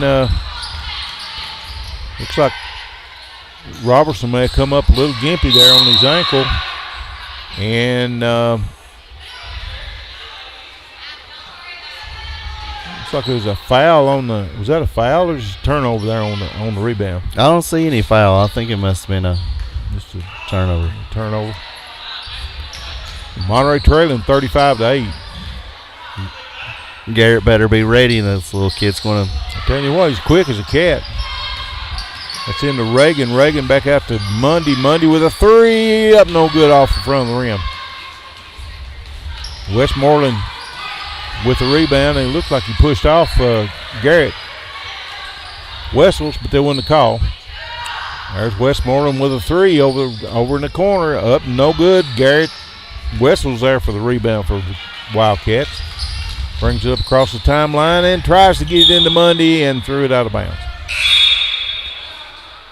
So we have a substitution, number 4 coming in for number 2. That's some of the little guys. It don't matter. They're both like one and the same. They keep them, about like twins. They're both of them are quick. And this is junior high too. I mean, they got some good athletes for junior high. And there's a block by Stevens. He lowered his shoulder. And finally, there's a walk on Hayes. Well, he could have got a charge and foul too, I feel like. Kind of lowered that shoulder. Yeah. Jumped into Stevens. Wessel's out on the right side. Of course, Jake with them 4 fouls is on the bench. Eli Phillips, number 33, is coming in. And number 20, Hayden Peters. There's another one of those Peters there, Wayne. I know they're everywhere. Yep. They're about like I ain't going there. 35 to 8, Monterey losing right now. Hayes with a rebound, and there's Stevens in there on those boards, but knocked it out of bounds to Livingston. Yeah, I think we're going to see a lot of subbing here. And there is a bad pass from Westmoreland to number 4, Brantley Bilbray. Or is that 24? Yeah, that was Coleman. I'm sorry. Mundy tried to give it over to number 33, and it almost stolen Phillips. And tried to get it inside, and it's off of Phillips, out of bounds. Benny Walker coming back in. Benny's coming in for somebody. Jackson Stevens. Jackson's going to take a rest. Benny and the Jets. Benny coming in those crucial minutes. He's a good rebounder, and I tell you, he's a good shot too. And there's a 3-pointer. On number 33. 33. I'd like to know does it have what grade they're in? Parker Beach Board. No, not on this roster I got. It sure don't. Monterey with a missed shot. Number 33 there for the rebound and gets it into number 21. He drives the paint up, no good, but he's fouled by Mundy, which probably 5. Well, that's 4. It's 4 on Mundy. Phillips comes in for Mundy. Number 21's at the line again there, Wayne. He's been there all night. He started the campfire up there. Will Spears. And looks like Livingston's subbing some of their bench in. 38 to 8. Free throws up, no good. Yep, see, there's Vinny with the rebound. Vinny with the rebound. Reagan trying to get some help into Phillips. Over to Reagan. Briley Reagan into Phillips. Got it in the front court. Phillips over across court to number 13. Puts it up, no good. And there's Hayes for the rebound like a vacuum cleaner. Up to 21. 21 drives the lane, up good. 40 to 8. Monterey trailing with 32 big points. 1 minute and 6 seconds left to go in this third quarter.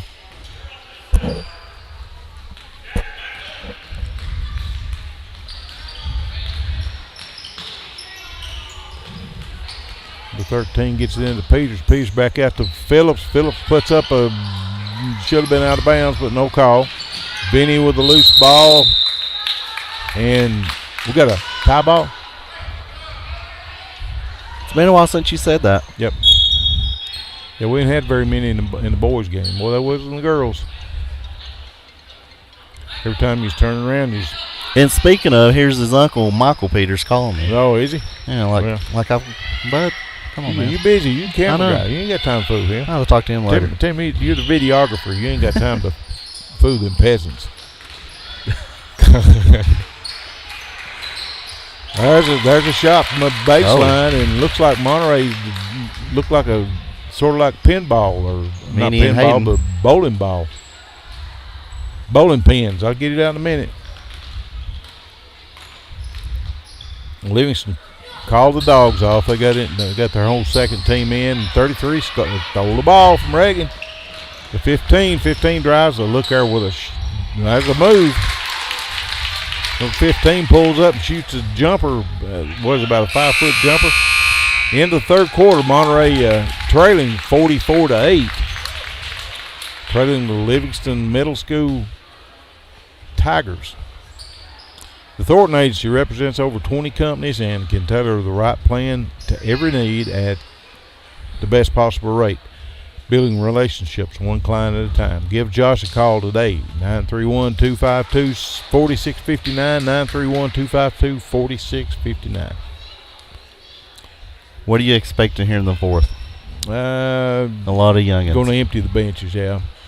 Yeah. Going to have to. We're Monterey's down by 34 points. 36. Tell you, it was that press, that trap. They just couldn't. Couldn't break it. Opened up the game. Monterey could not get it inside. Their defense was stingy. It was 33 with another three up, no good this time. Vinny there for the rebound for Monterey. Vinny Walker. He's DuBois' brother, ain't he? Oh, yeah. DuBois. I seen DuBois over there. I seen him and Earl. DuBois had another good game last night. Boy, they all did, didn't they? Yeah, they played some lights out. We'll talk about that Friday night. But Monterey, in case you don't know, Monterey beat Sail Creek 61-22 last night in the first round of the playoffs. Livingston with a breakaway, fast break, and there was that Peters. We just talking about Peters, and there he is. Blocked it out of bounds. Maybe his Uncle Michael there was calling me watching the game. See if he's playing. Well, I wish he was, but he's really not. We'll record it. We'll have to play it back later. Oh. he'll maybe he can see it later.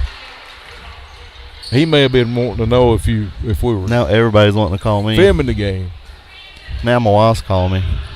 Ain't no better. Well, we're about done with this one. It's less than 5 minutes to go here in the fourth quarter.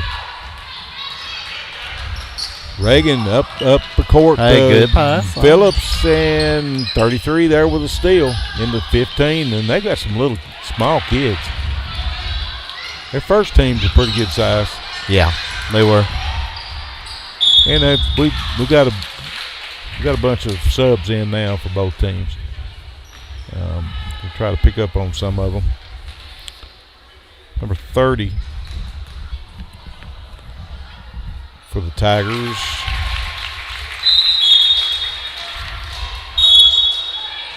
Is Jay Cantrell at the line. Number 15 is Jagger Hammock. Number 20 with the rebound right there was Samuel Cole. Number 33 for the Livingston is Parker Beachboard. And the left one of them out, Wayne. Let's see, who's this one right here next to us? Can't see his numbers, turn sideways. I believe it's 25. Yep, 25, Blaze Walters. Now for the Wildcats that's in on the floor now is number 20, Peters. Number 15, Vinny Walker. Number 13, Landon Raines. Number 4 is Raiden Miller. Inside, and there's tipped around, and Vinny with save back in, and Briley Reagan tapped that out of bounds. So we've got Reagan, Miller, Walker, Peters,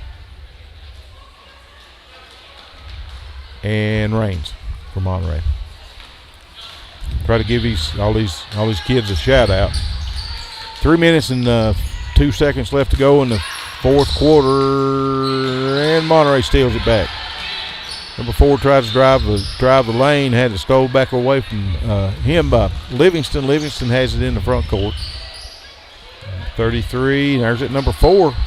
Tell you what, that Raiden Miller's he's a player now. He's been quick. Hayden Peters. Raines with a 3-pointer. No, they give him a 2. He stepped on the line, give him a 2. That's awful close to a 3. No, they gave him 3. Oh, did they? Yep. Okay, good. I think the ref put his hand up for the sub. Okay. So Landon Raines with that 3-pointer for Monterey. 25 drives the lane for Livingston, kicks it back out front to 33, over on the right wing to 31, up no good, no 11. Gets his own rebound, and there's Hayden Peters with the rebound. He going coast to coast with it, kicks it back out to number 4, fakes the 3, and has a block by number 11. There's a 2-pointer, up no good. And Livingston comes out of there with it, but here comes the 5th graders. I know that because. So who's some of the 5th graders? Is it number 31? Do you know him pretty well? I don't know him at all. You don't know him? I don't know him either. He's a 2nd grader. He's not a 5th grader. He's playing up. Tanner Brown, number 31's in. Number 0 is Giovanni Garza. Number 2, Kian Davis. Kian, yep. 34 is Fabian Catlin. Number 12 is Joe Goodwin. Joe Goodwin, yeah.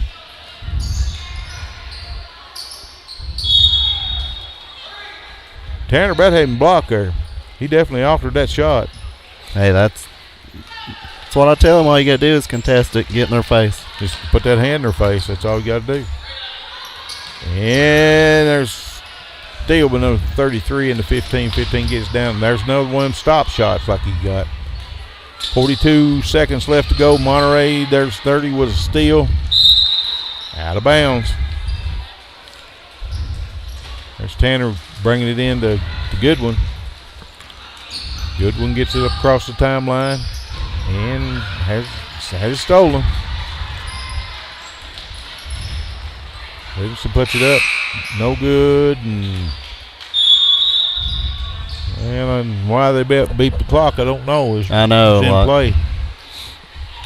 We've got a running clock, so Monterey's down 34. 6-5-4.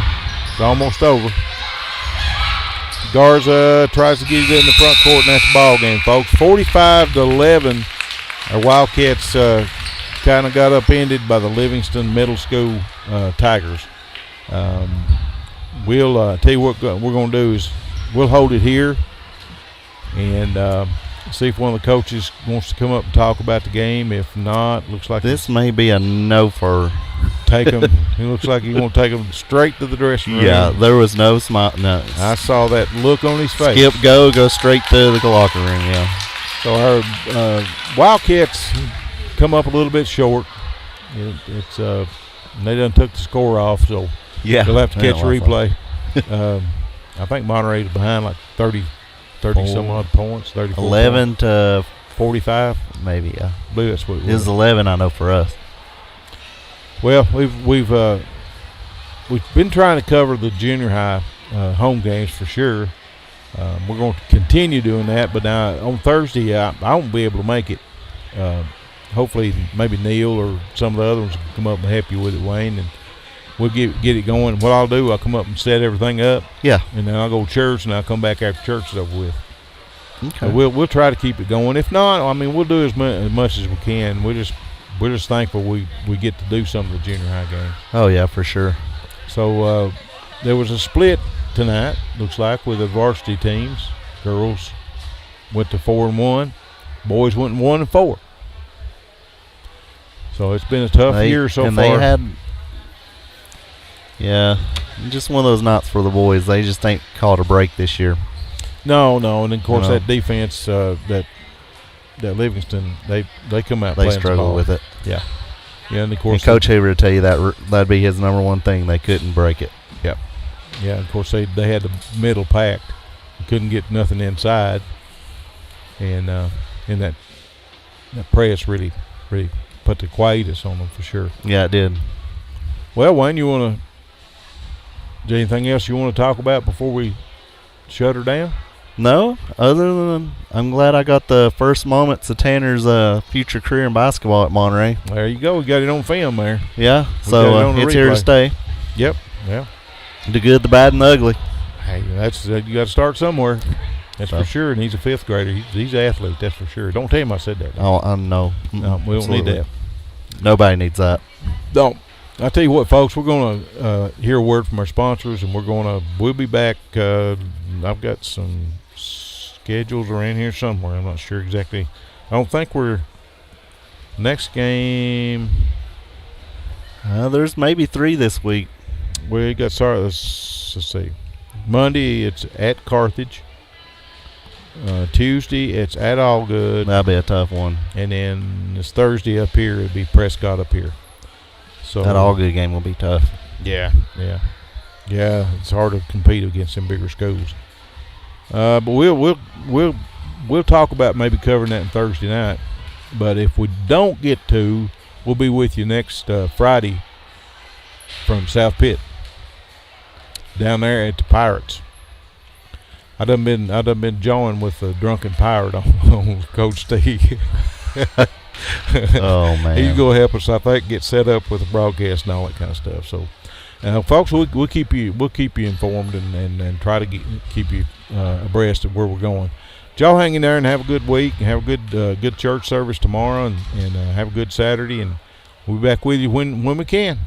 Yep. At First Volunteer Bank, we're not just a community bank. We're a bank that's here for our community. We know our customers by name and treat them like family. And we're here to serve our community however we can. Whether it's teaching financial literacy in our local schools or collecting and donating thousands of canned food items each year to local food banks, we're a part of your community. If you're looking for a community banking relationship, we make it easy for you to switch because we're here to help you every step of the way, right down to a local person on the other end of the phone to assist you when you need it. First Volunteer Bank, member FDIC, equal housing lender.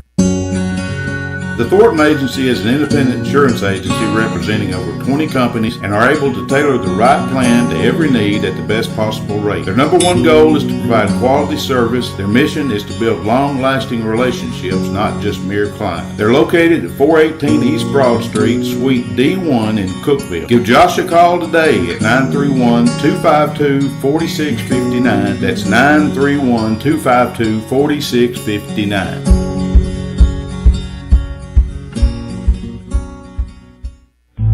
Neighbors helping neighbors, that's what the VEC Customer Share Fund accomplishes. Participating customers round up their monthly bill to the nearest dollar. The extra money goes into a shared fund that supports Monterey High School sports and academics, as well as other community projects throughout the VEC service area, making Monterey and surrounding communities even better places to live. Make your change count and sign up for the VEC Customer Share Program.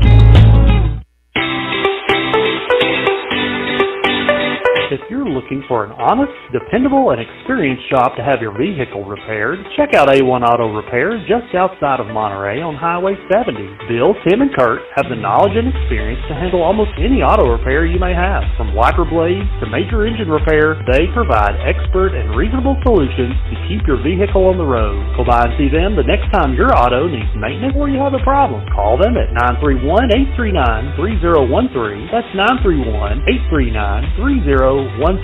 Go Cats!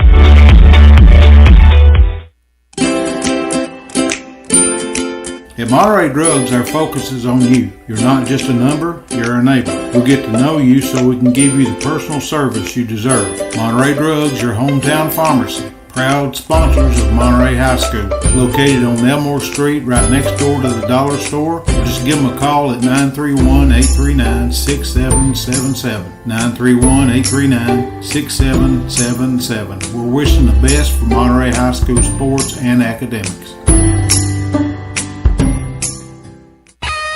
IDK Cafe, located at 124 East Commercial Avenue in Monterey, are proud supporters of the Wildcats. Check their Facebook page at IDK-CAFE for an up-to-date menu as well as daily specials with their newest menu item being the Wildcat Burger Combo. They're open Wednesday through Sunday from 6 a.m. to 2 p.m. and reopening Friday and Saturday nights from 4 p.m. to 10 p.m. Jenny and her staff would like to encourage every Monterey student to be the very best they could be at academics as well as athletics.